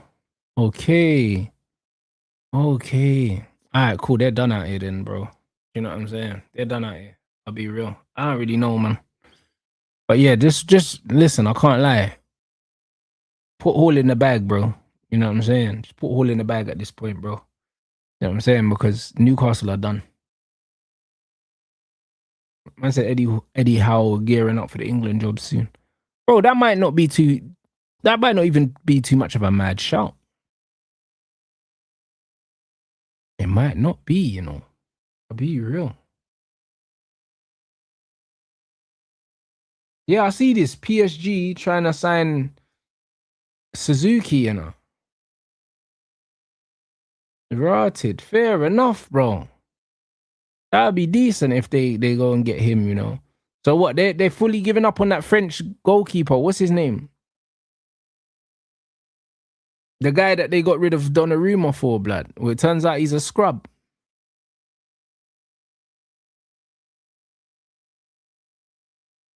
That's mad, bro. Yeah, bro. Them man are done, bro. Stick a fork in it, bro. I said I'd pay 70 million for Hall. Yeah, same. I'd pay the 70 million for Lewis Hall, bro. If Bruno G is going for like 77, between 75 and 80 million, I'll pay 70 million for Hall because of his age. 70 million altogether. I'd absolutely pay that. Do you know what I mean? Hopefully we could do it in installments, cuz, you know, like that. I said Enrique don't rate him. Yeah, bro, it's mad. But Rome, you know what is the PSG, yeah? PSG, they only need, yeah, to keep bolstering certain positions because the spine of their team's built. Do you know what I'm saying? So they can buy regular season players. You know what I mean? Players to just play in the league, and like, what's his name? They bought what's his name from Everton, didn't they? Luca Digne and that.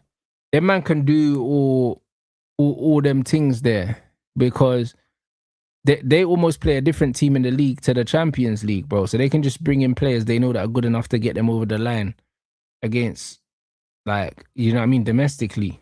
Do you know what I mean? So yeah. Yeah, not Everton, sorry, Aston Villa. So yeah, they can just keep buying depth. They can just keep buying depth and then buying young players that could progress and rotating them in, bro. They're in their prime at the moment where all their best players are at a good age. Do you know what I'm saying? And the team's aging and maturing together. Yeah. And they got big money for the striker as well. He went to what, Juventus or something? What's his name?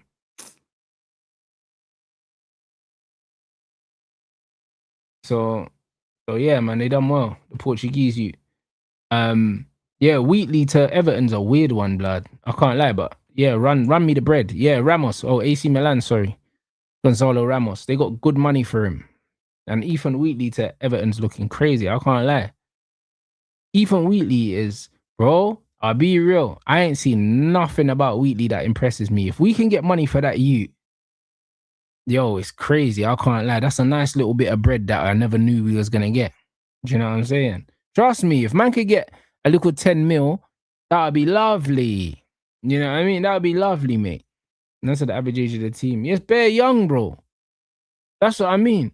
So, because they're bare young, it's like they can just keep sprinkling little bits of squad options around and just still keeping developing. This PSG team is going to be a problem for a while. This is a generational team in a sense that they could dominate for a good generation. That is mad. And this is why when man was saying, oh, Rance, we need to get rid of Carrick and get Enrique. Enrique was never leaving that team. How are you leaving a team, yeah, with the average age of 23, 24? That's won back-to-back Champions Leagues. Why would you leave that?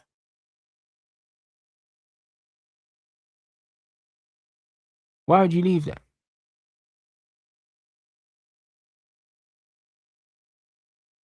Yeah, 100%. Run that Wheatley thing if we're going to do that. Run the Wheatley thing. That'd be decent if we could get that patterned.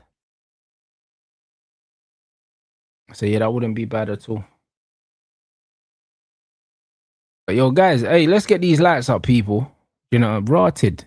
Saying that we're one like away, one sub away from 130,000 as well, blood. That's so random. Man ain't even gonna. I can't lie, bro. It's one of them ones. Until man get to about 10, 15 past a milestone, it don't matter anyway. You know them ones, because a pagan will see 130 and just unsubscribe. You know them ones, like man will do that, bro. Man will play them numbers games, blood. But we're there, innit, people. We're pretty much on 130,000 before the season started. So you know what I mean? That's good, because I kind of had my eye on that number by the start of the season, man. So big up everyone. Big up all the new subscribers that have come through over the World Cup, because I know there's a few of you, the new ones here, and obviously the OGs. You know who you are already, bro. Man said, big up. Still, the truth isn't always popular. 99% of fan base love comfort in lies. These men want you to watch ball with your eyes closed and listen to your heart like Celine Dion. It's facts. They want you to watch ball with your eyes closed, but also, you know what it is, yeah? Man just wanna pander. People that are gonna pander to them, bro. Like, it's long. You know them, man. A man's just not on. I'm not on none of that. The thing is, if I can hear somebody, yeah, if I can hear somebody speak on a subject that I'm interested in, yeah, but they've got a different opinion to mine and they're making sense, I'm here for it, because then man can listen to their opinion and say, you know what, I haven't thought about it from this angle. Maybe I can, even though I don't completely agree, I can kind of see where they're going with it. Do you know what I'm saying? Like, certain man don't want to hear nothing that isn't everything that they believe, bro. They're not even open to changing their mind. They're just not even open to it. You get what I'm saying? And it's dead, bro. I mean, it's super dead, bro. They're not even open to changing their mind. Man said that generational rant after the England game got thousands of subscribers for sure. Bro, I don't even, brother, I'll be real. I didn't even realize I was doing it when I was doing it, bro. You know what I mean? I'll be real, bro. My head was just hot, blood. I realized, bro, that I was live after the game for like another 90 minutes after the game. Brother, man was live. I was fuming. Man was live for another hour and a half, just mad, bro. You know them ones. But let me see how many views I got on that stream, just out of interest, blood, before man wrap up. Because fam, I can't even lie. My head was on the moon. What was it? England, Argentina. I want to say Argentina, bro. Argentina, England. What did we do? Man was alive for nearly 4 hours, blood. And it got age restricted because man was swearing. Oh, what did we do? What did we do? What did we do? Oh shit. No, I just saw how much money that rotted. Where's the views? Yeah. Hold on a minute. Where's the views, blood? Where's the fucking views for this? Later, blood. Hey, bro, I can't lie, bro. It was a good month, blood. Where's this motherfucker? It's not giving me the. It's not.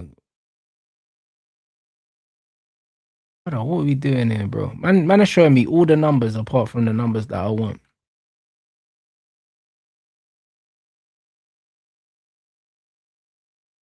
But yeah, bro, I can imagine that it did at least 100,000, bro. Let me see if I can scroll down, because yeah, bro, I can't lie. Yeah, that was back in. I can't lie. That was us. I don't know. I don't even celebrate Christmas, but let's just say it's gonna be a good Christmas, lads. You know what I mean? Um, where are we? France, Morocco. Nope, it's gone too far, blood. Where is it? Oh shit!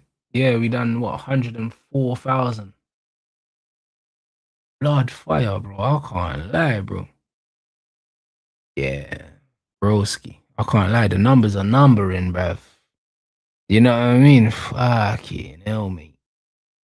You know what it is? The views are one thing, but when you see the impressions, yeah, and you see like, oh mate, I can't lie, bro. Them numbers are crazy. The numbers are crazy. I ain't seen that kind of money for one stream before in my life. Then again, I never check how much the streams make, innit? But bam. Hey, bro, bro, you know what it is, yeah? The brand during the World Cup, yeah, the brands must have been giving YouTube bare money. I can't lie, because during the World Cup, it's like YouTube, I know for sure they control the algorithm, bro. Because when they've got less money, they give us less money. I'm positive. I can't prove it, but I've been doing this for 10 years now, and I noticed the trends in it about how much notifications they send out. Like, bro, you see when YouTube's money is healthy and they got loads of money from bands, brother, my channel moves like a fucking, like nothing else, blood. It's like Michael Phelps in the water, my channel, blood. Like, bro, channels 3 times the size of me, yeah, they don't do the numbers I do, bro. You man have seen when man's doing watch-alongs. Do you know what I'm saying? A man's got double or triple channels that are double and triple the size of mine. They ain't got the viewers that mine have got. Hold on, is this fucking camera frozen? 1 second. I think it's frozen. They just ain't got the views. That's it.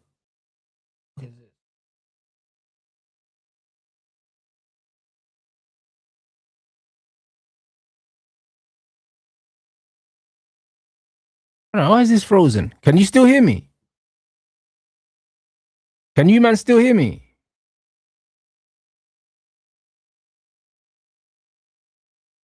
Can you still hear me though? Yeah, all right, cool. We're back. But yeah.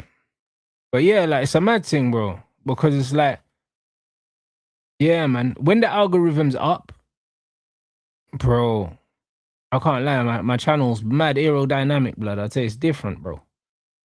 I can't lie. Because yeah, like during the World Cup, they were definitely paying out a lot more money to everyone because they obviously had more money. It's fuck, you know, bro. That stream, bro. I ain't seen numbers. I ain't seen financial numbers like that. Even though I don't check my streams, innit? I don't care. Man, know how much I'm gonna get at the end of the month when it says it's paying me and that, but I don't check individual streams, innit? But man just clicked on that to see the views, and I saw that. I was like, rare. Man said it went viral on TikTok as well. See, I said, bro, I didn't even post that. You know what I mean? Have I spoke about Debo's situation? No, I haven't, bro. I haven't. Do you know what I'm saying? But bro, I'll be honest, yeah. That situation's multifaceted, innit? It's multifaceted. No one's scared of Devin Haney, bro. You know them ones. Like Keyshawn's just an idiot, bro. Do you know what I'm saying? And the thing is, he's one of my favorite fighters, isn't it? But he's an idiot, bro. Like just as a person, bro. Like he looks like an idiot now because he's put himself in a situation where he looks like a fool, blood. Do you know what I'm saying? So he has to take all of the stick that he's getting. He's not scared of Devin. No one's scared of Devin. The truth is, within boxing circles, no one's really scared of Devin, bro. Everyone looks at Devin as the silver spoon you. Do you know what I mean? Like, he grew up with money. Like, he's not really about that. Like, do you know what I mean? Like, he can box, but he can't fight like that. Like, no one's scared of him, bro. Like, that's not the right word, innit? Do you know what I mean? He's big at the weight. He's a weight bully. Like I see him sparring with what's his name? Fuck. The name's disappeared from my head. I follow him on Newman. I see him sparring with Newman, yeah. Newman's a super middleweight, bro, and he was bigger than Newman, bro. Do you know what I'm saying? Like he's a big youth for the weight, innit? I don't even know how he makes the weight, but no one's scared of him. Like nobody's scared of him. He's not a puncher like that. Do you know what I'm saying? But Keyshawn's an idiot because he thought he was gonna get more money, and Turkey has been bad for boxing in that sense. Do you know what I'm saying? Because he's been paying people purses and losing money. He's just been losing money, like what the Saudis are doing in their football league. They're losing money on players because the Saudis, their league doesn't make enough money for them to be paying players 400 grand a week, 500 grand a week, but they're doing it because they're just pissing their own money away. Do you know what I mean? It's the same in boxing. These guys are throwing money down the toilet, bro. And Keyshawn thought that if I call out Devin, it means I'm getting a big payday. Do you know what I'm saying? They're saying that he wanted 5 million for the fight. And then he got offered 3 million. He turned it down thinking he could get more. Then he got offered less. So now he looks like a dickhead. So, do you know what I'm saying? Like, man are going to call him a duck. Is what it is, bro. Is what it is. He's not scared of Devin, but he's an idiot, bro. Do you know what I'm saying? He's an idiot. So now he's got to affirm that, bro. But no one's scared of Devin Haney, bro. Like, let's be real, bro. You know what I'm saying? But now, big up the audience, man. Listen, you lot are sick, man. Anyway, bro. Listen, I appreciate you lot always. You get me? Man said Saudi sports washing project to get the 2034 World Cup in their country. They'll be like China in 10 years. What do you mean? Like China? As in what? They won't be able to afford to keep paying people the money. Is that what you mean by like China? Just to specify, because I know China still ain't paying the money they was paying before. Is that what you mean? Because remember, China were paying the big money and then they stopped. Man said, yeah, agreed, but also Key knew it was going to purse bids and he knew the split was thingy. No, but even so, yeah, he probably thought people were going to pay more than 8 mil for the fight because in his head, he thought that him and Devin's a bigger fight. But the truth is, yeah, I was having this conversation with Nick. Devin don't really sell like that. You know what I mean? Like Devin's a boring fighter. Like no one's gonna pay bare money to host a Devin Haney fight, bro. Like Devin Haney, yeah, even though he's a big name, he's an undercard fighter, bro. Like he's not a main event fighter. Like nobody, brother, I'm not staying up to watch Devin Haney fight. You know what I mean? Who the fuck is staying awake to watch him fight, bro? You go to the fight and fall asleep. Do you know what I'm saying? So it's one of them ones where Keyshawn's an idiot, yeah, because he calls himself the businessman. But if he knew anything about business, yeah, do you know what I'm saying? He would know that Devin Haney and him is not a bigger fight. It's not a big fight. Not really. Do you know what I'm saying? Like Keyshawn ain't done nothing in boxing. Like he's not Tank. Do you know what I'm saying? So he probably thought they would pay more money for the fight and then they didn't pay more money for the fight. 8 million. That's it.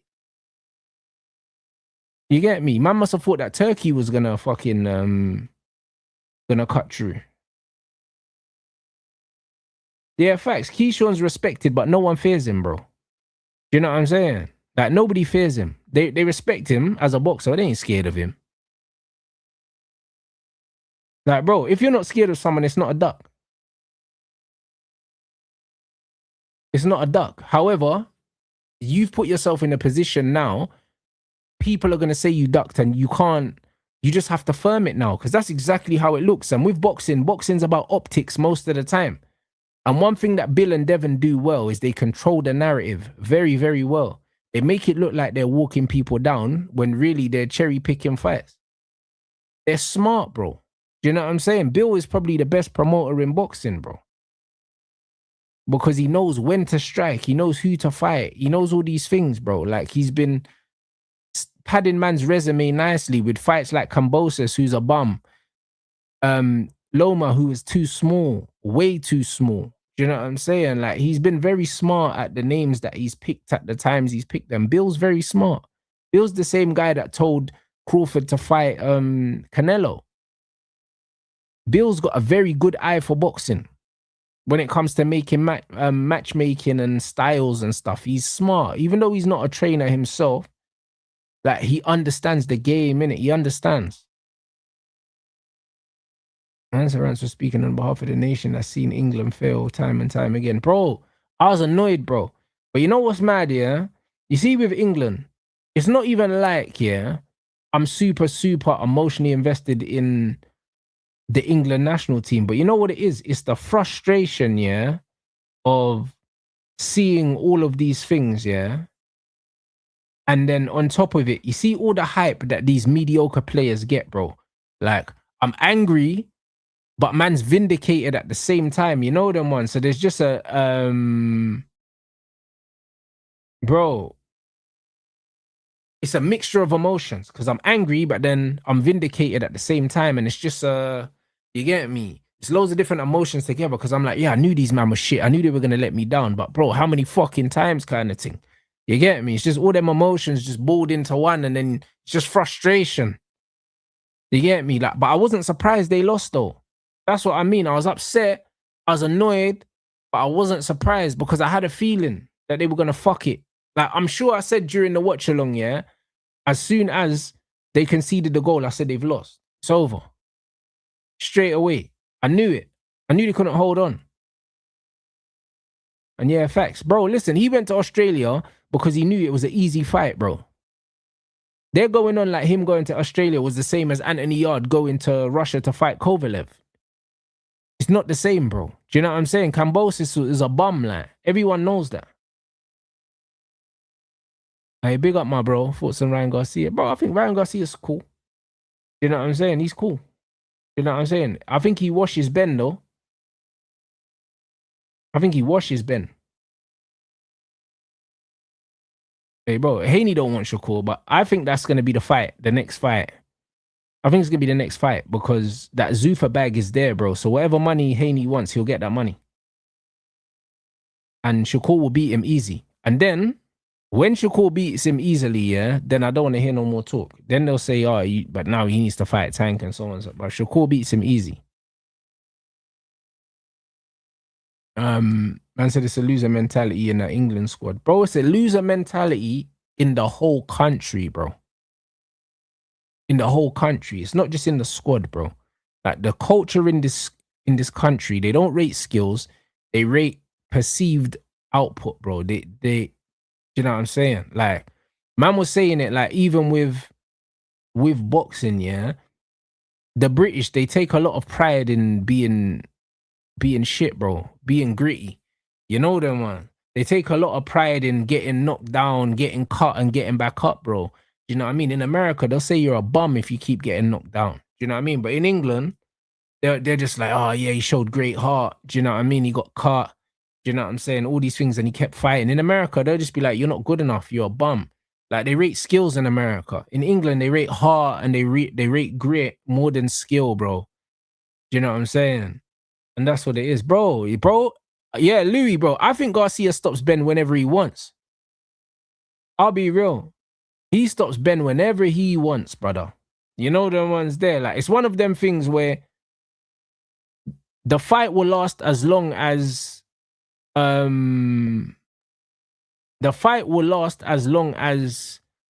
Ben makes it last in terms of what his game plan is. If Ben comes in recklessly, yeah, and tries to front foot pressure Ryan, he'll get caught with a left hook and get put to sleep.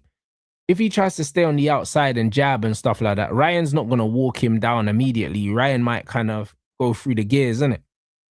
But it's up to Ben how long he lasts in the fight. But Ryan's just too good. Ryan's got the height, he's got the reach advantage and the speed advantage. Like, his feet aren't great, but his hand speed is different. Do you know what I'm saying? So it's just one of those things. Ancestry, of course, constantly contradicting himself. He said, I gave Shock my word, so what do you mean? So him and Key ain't got any honor. I disagree, bro. I disagree. The Shock situation, yeah, Shock don't want to fight him, bro. Shock's just chatting rubbish. He just wants a payday. The truth is, yeah, like, the Shock fight's an easy fight for Shakur. Like, if he fights Shock, he washes him. Like, it's a 12-0, bro. Like, it's a 12-0. We saw Zepeda, yeah? Zepeda's a harder fight for Shakur than Shock, yeah? I mean, yeah, it's a harder fight. And look what he done to Zepeda, bro. And then Zepeda just done what he did to Lamont Roach. He washed Zepeda 11-1, really. Do you know what I'm saying? Like, he'll wash Shock 12-0, bro. Shock's too small. He ain't got the power to worry him. He ain't really got enough, bro. That's an easy fight for him. Do you know what I'm saying? And the thing is, he wants the big names. Shock's not a legacy fight. Shakur only wants names for his resume now. He doesn't even care about belts. He just wants names. He wanted to beat T.O. for his name. He wants to beat Devon, and he wants to fight Tank. He just wants names, bro. That's all he wants. And he's better than all of them. He's better than all of them. Man is saying he'll go up to 147 to fight Conor Benn, but why not Devon? You know why? Because Devon Haney is like, I think Devon's like my height, or maybe an inch short. I think Devon's like 5'9", and he's a super middleweight blood that drains himself down to fight, bro. Conor Benn's short. I think Conor Benn is like 5'7". Conor Benn's shorter than Shakur. So if you're giving up here, weight, you don't want to give up height and reach as well, blood. Do you know what I'm saying, bro? Boxing is a game of advantages, bro. Like Louis in the chat right now. Darren Till's Guerrilla Promotions thing, yeah, was on yesterday. I was watching it. My guy JB was fighting in the prize fighter thing, yeah. The brother that won the prize fighter thing was way bigger than everyone else, bro. That's not to say that he's not a good fighter or anything like that, but he won the whole fucking £10,000, yeah, just jabbing people, bro. He didn't even have to use his backhand, and he won 10 grand, bro, because he was so much bigger than everyone else that it was so easy, bro. Like, it was so easy, bro. Do you know what I'm saying? So you see in boxing, yeah, height and reach, yeah. If you've got height, reach, and a weight advantage, you shouldn't lose, bro. Do you know what I'm saying? And he didn't lose, bro. Like, literally, the guy didn't get out of first gear and won 10K, bro. He was massively bigger than everyone. I don't know even how he made 85 kg for the weigh-in, bro. I don't know how. Because the guy looked about 100 kilos on fight night. Do you know what I mean? If Louis still in the chat, he'll tell you the geezer was massive. The man said Shakur don't beat Tank. Shakur beats Tank, yeah, with one hand tied behind his back. He can beat Tank just with the jab. With no left hand, he beats Tank. Do you know what I mean? Anyone that thinks that Tank beats Shakur don't watch boxing. They don't watch boxing. Not properly, bro. Tank be losing all of his fights, bro.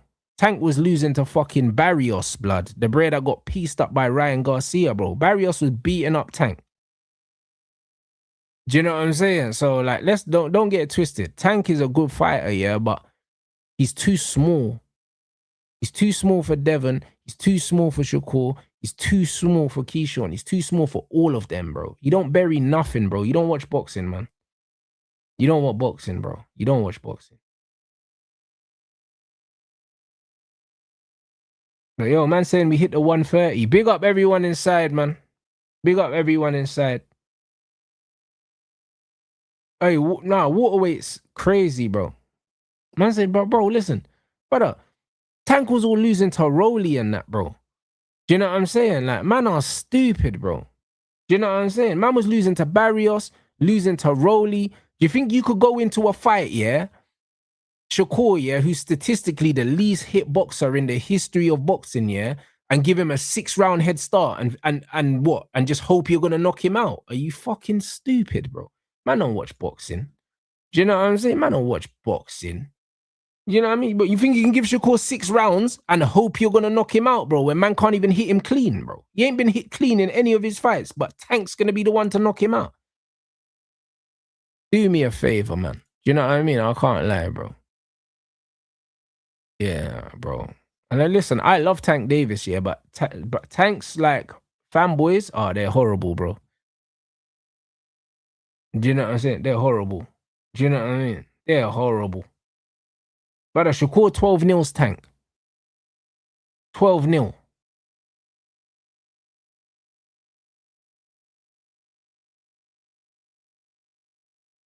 Man said just my opinion, respect. But I don't respect that opinion, bro, because that opinion is not based on any hard evidence. How can I respect the opinion, yeah, when you haven't done your research? Brother, Tank struggles to win rounds. He was struggling to win rounds against Lamont Roach. Against Lamont Roach, blood, who just lost to Sabeda, who just got washed by Shakur, blood. Lamont Roach, blood, who drew with Pitbull Cruz, blood. And even Tank was struggling with Pitbull a little bit, bro, if we're being honest. If we're being honest, some people thought that Tank needs to rematch Pitbull because it wasn't a clear win, bro. Shakur washes Pitbull, blood. Do you know what I'm saying? He washes Pitbull. It's not one fight, bro. There's been loads of fights with the majority of Tank's fights, he's losing before he knocks man out. What are you talking about? And I watch Tank, bro. I'm a fan of Tank, but stop lying, bro. Man are just lying, bro. This is what I'm saying, bro. Like, I like Tank Davis. I like Tank Davis as a person. I like the way he speaks, how he comes across. He seems like just a quiet brother that don't want no bullshit. You know them ones. He's just a quiet guy. He seems like a cool brother. Like, he's the kind of brother I could see myself being brethren with. He just seems like he just wants to be out the spotlight. He's just a cool brother. But let me tell you something. Tank gives up rounds. He's not active enough. He don't throw enough punches. And he gives up height, yeah? And he relies on pressure to break fighters down late. He's not going to be able to even hit Shakur. He's not even going to be able to hit him. Like, at all, bro. Like, brother, Zepeda hit Roach more than Tank. Like, Tank is not active enough to worry Shakur, bro. Shakur beat a Zepeda that throws all those punches, and Tank thinks he can throw 10 punches around and beat Shakur. He's way more accurate than him, and has the height, and has the reach, and has the weight. Tank don't stand a chance against Shakur, bro. He doesn't win a round unless Shakur takes a round off and lets him have one. Tank versus Shakur will look like Shakur versus Tiafimo. But worse. But worse, bro. Do you know what I mean? It look worse, man.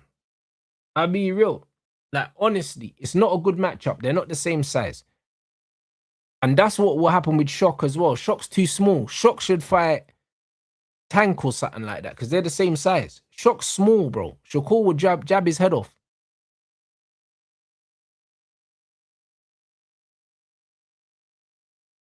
Jab his head off. You know what I'm saying? So, nah, bro, man, I want to see that, bro. I can't lie. I believe there's weight classes for a reason. You know what I'm saying? There's weight classes in boxing for a reason. Devon, yeah, is even too big to be fighting Shakur. He's too big. Devon will probably finish his career at super middleweight.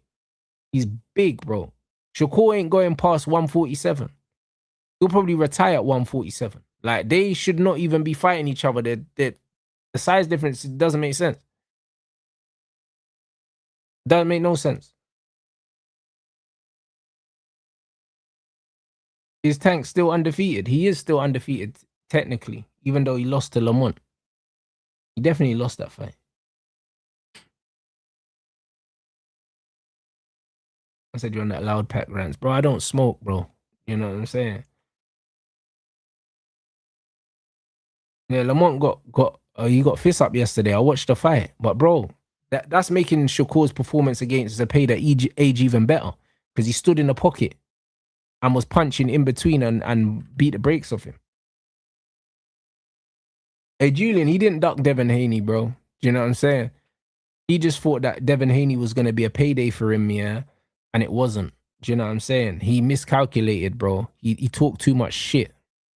And they're saying that Jay Prince takes like nearly 40% of man's dough as well, blood. They're saying that he takes like 35% or something like that, the management fee or something like that. So Devin, they said after everything was done, yeah, he would have walked away with 800K. That's no money, bro. I can't lie. 800K, bro. If I get paid 2 mil and I'm walking away with 800K, I'm fuming. Bro, smoking a cigar every now and then is not smoking, bro. You know what I'm saying? Man's talking about smoking weed, bro. I don't smoke weed.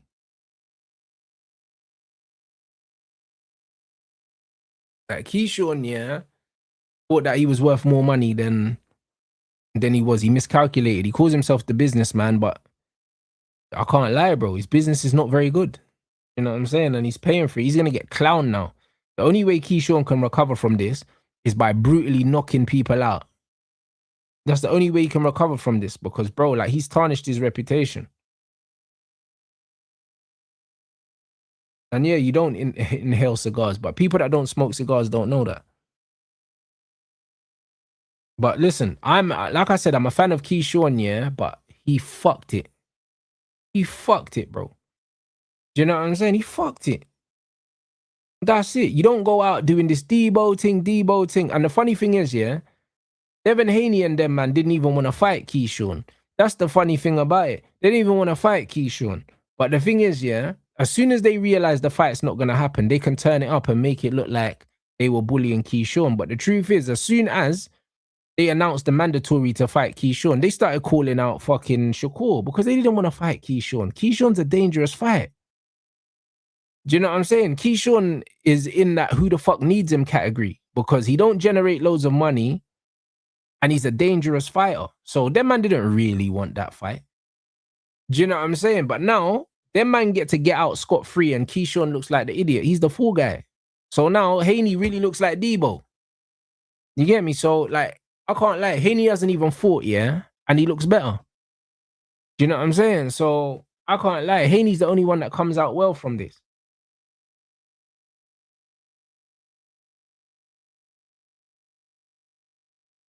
I said, Haney needs to go. Have you throwing up? Bro, it's mad. Bro. But, bro, listen. Key's an idiot for what he done, bro. Do you know what I'm saying? And he's allowed Bill and Devin to control the narrative. And Shakur called them out straight away. And was like, cool, let's make the fight. I always told you 144. You said you agreed. I've got the money. Money's not an issue. Let's see if they fight Shakur next. Because they should do. Because he doesn't have a fight. Because literally Bill said, I'm going to knock out you and then we'll fight Shakur after. That's what he said. So now that fight's not happening, Shakur Haney has to happen next. Has to happen next. They already agreed to the 144. It's on the net. So let's see. If that happens next, then we'll see, innit? But something tells me that fight don't happen. So let's just wait and see, innit?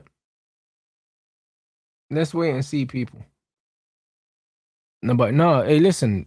Big up everyone inside, though. Do you know what I'm saying? Big up everyone inside. Hey, who's live, people? Tomorrow we got the usual. We got Don. And we've also got and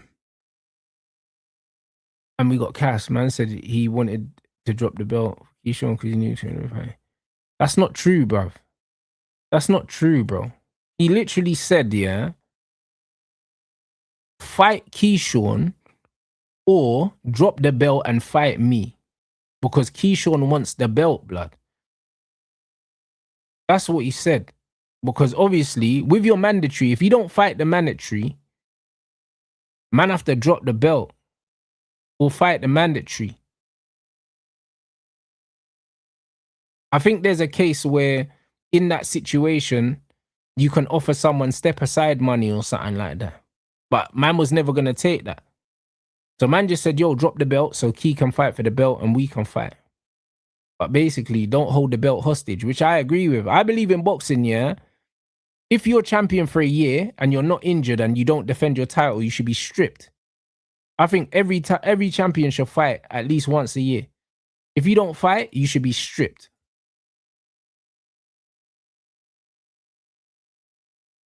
It had me dying part where you said, did man think they're going to out Vamos Argentina? Bro, it's true though. England are going on like,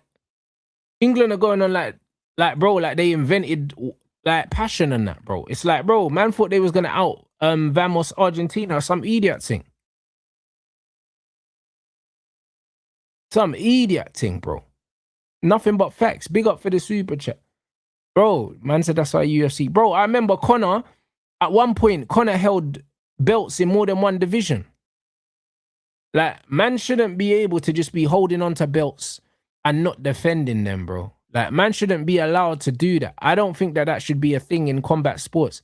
I believe if you're the champion, you have 12 months to defend your title, bro. If you don't defend your title, it should be stripped from you unless you are injured. Unless you are injured and you physically cannot fight, bro. That man shouldn't just be sitting on belts. Yeah, and that's why Usyk dropping his belt was amazing for boxing. People were like, oh, he ducked this, he ducked. He didn't duck anything. What he did was, he said, listen, I don't want to be at the mercy of governing bodies ordering me to defend my titles when I know specifically who I want to fight and I've only got one fight left. So I want to fight Deontay Wilder for my legacy because that's the only name I don't have on my CV. So I don't need the belts. I've won them. Let other people wear the belts, pay the sanctioning fees. That's how it should be. If you're not going to defend your title, drop that shit. Drop it. Yeah, that's it, bro. Bro, that's what I'm saying. Fun fact, Conor never even defended a belt. Brother, man had 2 belts. 2 belts at the same time for 2 different divisions, and he didn't even defend that shit. I swear he retired or something like that. Or did he get injured? I can't even remember. This is what I'm trying to say, bro. Like, and there's another one, Tyson Fury as well, not defending belts. He's another one. Man wins belts and then retires and that. So some jolting. Brother, man just wins belts and then retires and that. Do you know what I'm saying? It's some fucking idiot. Yeah, see, that's what I said. I told you it's nearly 40% Jay Prince takes from Keyshawn. That's what they're saying. I don't know why he signed with Jay Prince, blood. I don't know why he signed with him, because he didn't need to. Yeah, Conor took a sabbatical. That's what I mean, with 2 belts. It's crazy. It's crazy. If you don't defend your title for a calendar year, you should be stripped. And if in that calendar year you want to go up to another weight class to fight for another belt, you should have to relinquish your title. You should have to relinquish it, bro. Man can't be holding belts hostage, bro. I think it's horrible. It's shit for the sport, bro. Because at the top level in boxing, all these guys are fighting for the opportunity to win a belt, blood. Do you know what I'm saying? So you can't have a man that's just holding titles and jumping around. Like, that's crazy. Bro, the wickedest thing is AJ, yeah, I think at one point he had like 16 title defenses in a row, blood. Something crazy like that, AJ. From when I think his first belt was against Charles Martin, if I remember correctly. Was that the first belt or was that the unifying belt against Charles Martin? I could be wrong. I can't remember. He could have unified. Maybe he had one before that. I can't remember. But he had like 16 back-to-back title defenses before he lost it. I think to Andy Ruiz or something like that. You see what I'm saying? And then you got Fury that don't defend belts and that. So yeah, bro, I can't lie. It's bro, the sports. It's a messy sport, man. And AJ always fought his mandatories. He always fought them. Do you know what I'm saying? So, man said, would you take Kane? He's got a 50 million. Brother, Harry Kane's done, man. I want Harry Kane to just keep scoring goals in Germany and sail off into the sunset, bro. Harry Kane's time in England's over now. Do you know what I'm saying? Like, Harry Kane's still a top player, don't get me wrong, but Man United ain't signing no Harry Kane, bro.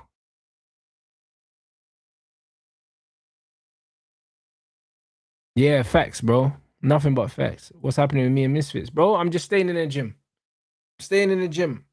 You know what I mean? We're hoping to get out in October. Do you know what I'm saying? So I'm just staying in the gym and just waiting for more information. And obviously, I'll get the information before you lot. But obviously, once everything's sorted and it's announced, then yeah, you get me. You lot will know, obviously. So, but they've got 2 shows in September. So you're not going to hear nothing before September anyway, because they're going to want to get their September shows out of the way. You know, Misfits, they don't announce fights for shows before other shows because that just wouldn't make sense, you know? So, yeah, man. Big up everyone inside, though. Tomorrow, we're back with Cass and Don, you get me? So drop a rants raid inside each chat, people, and I'll see you guys in there.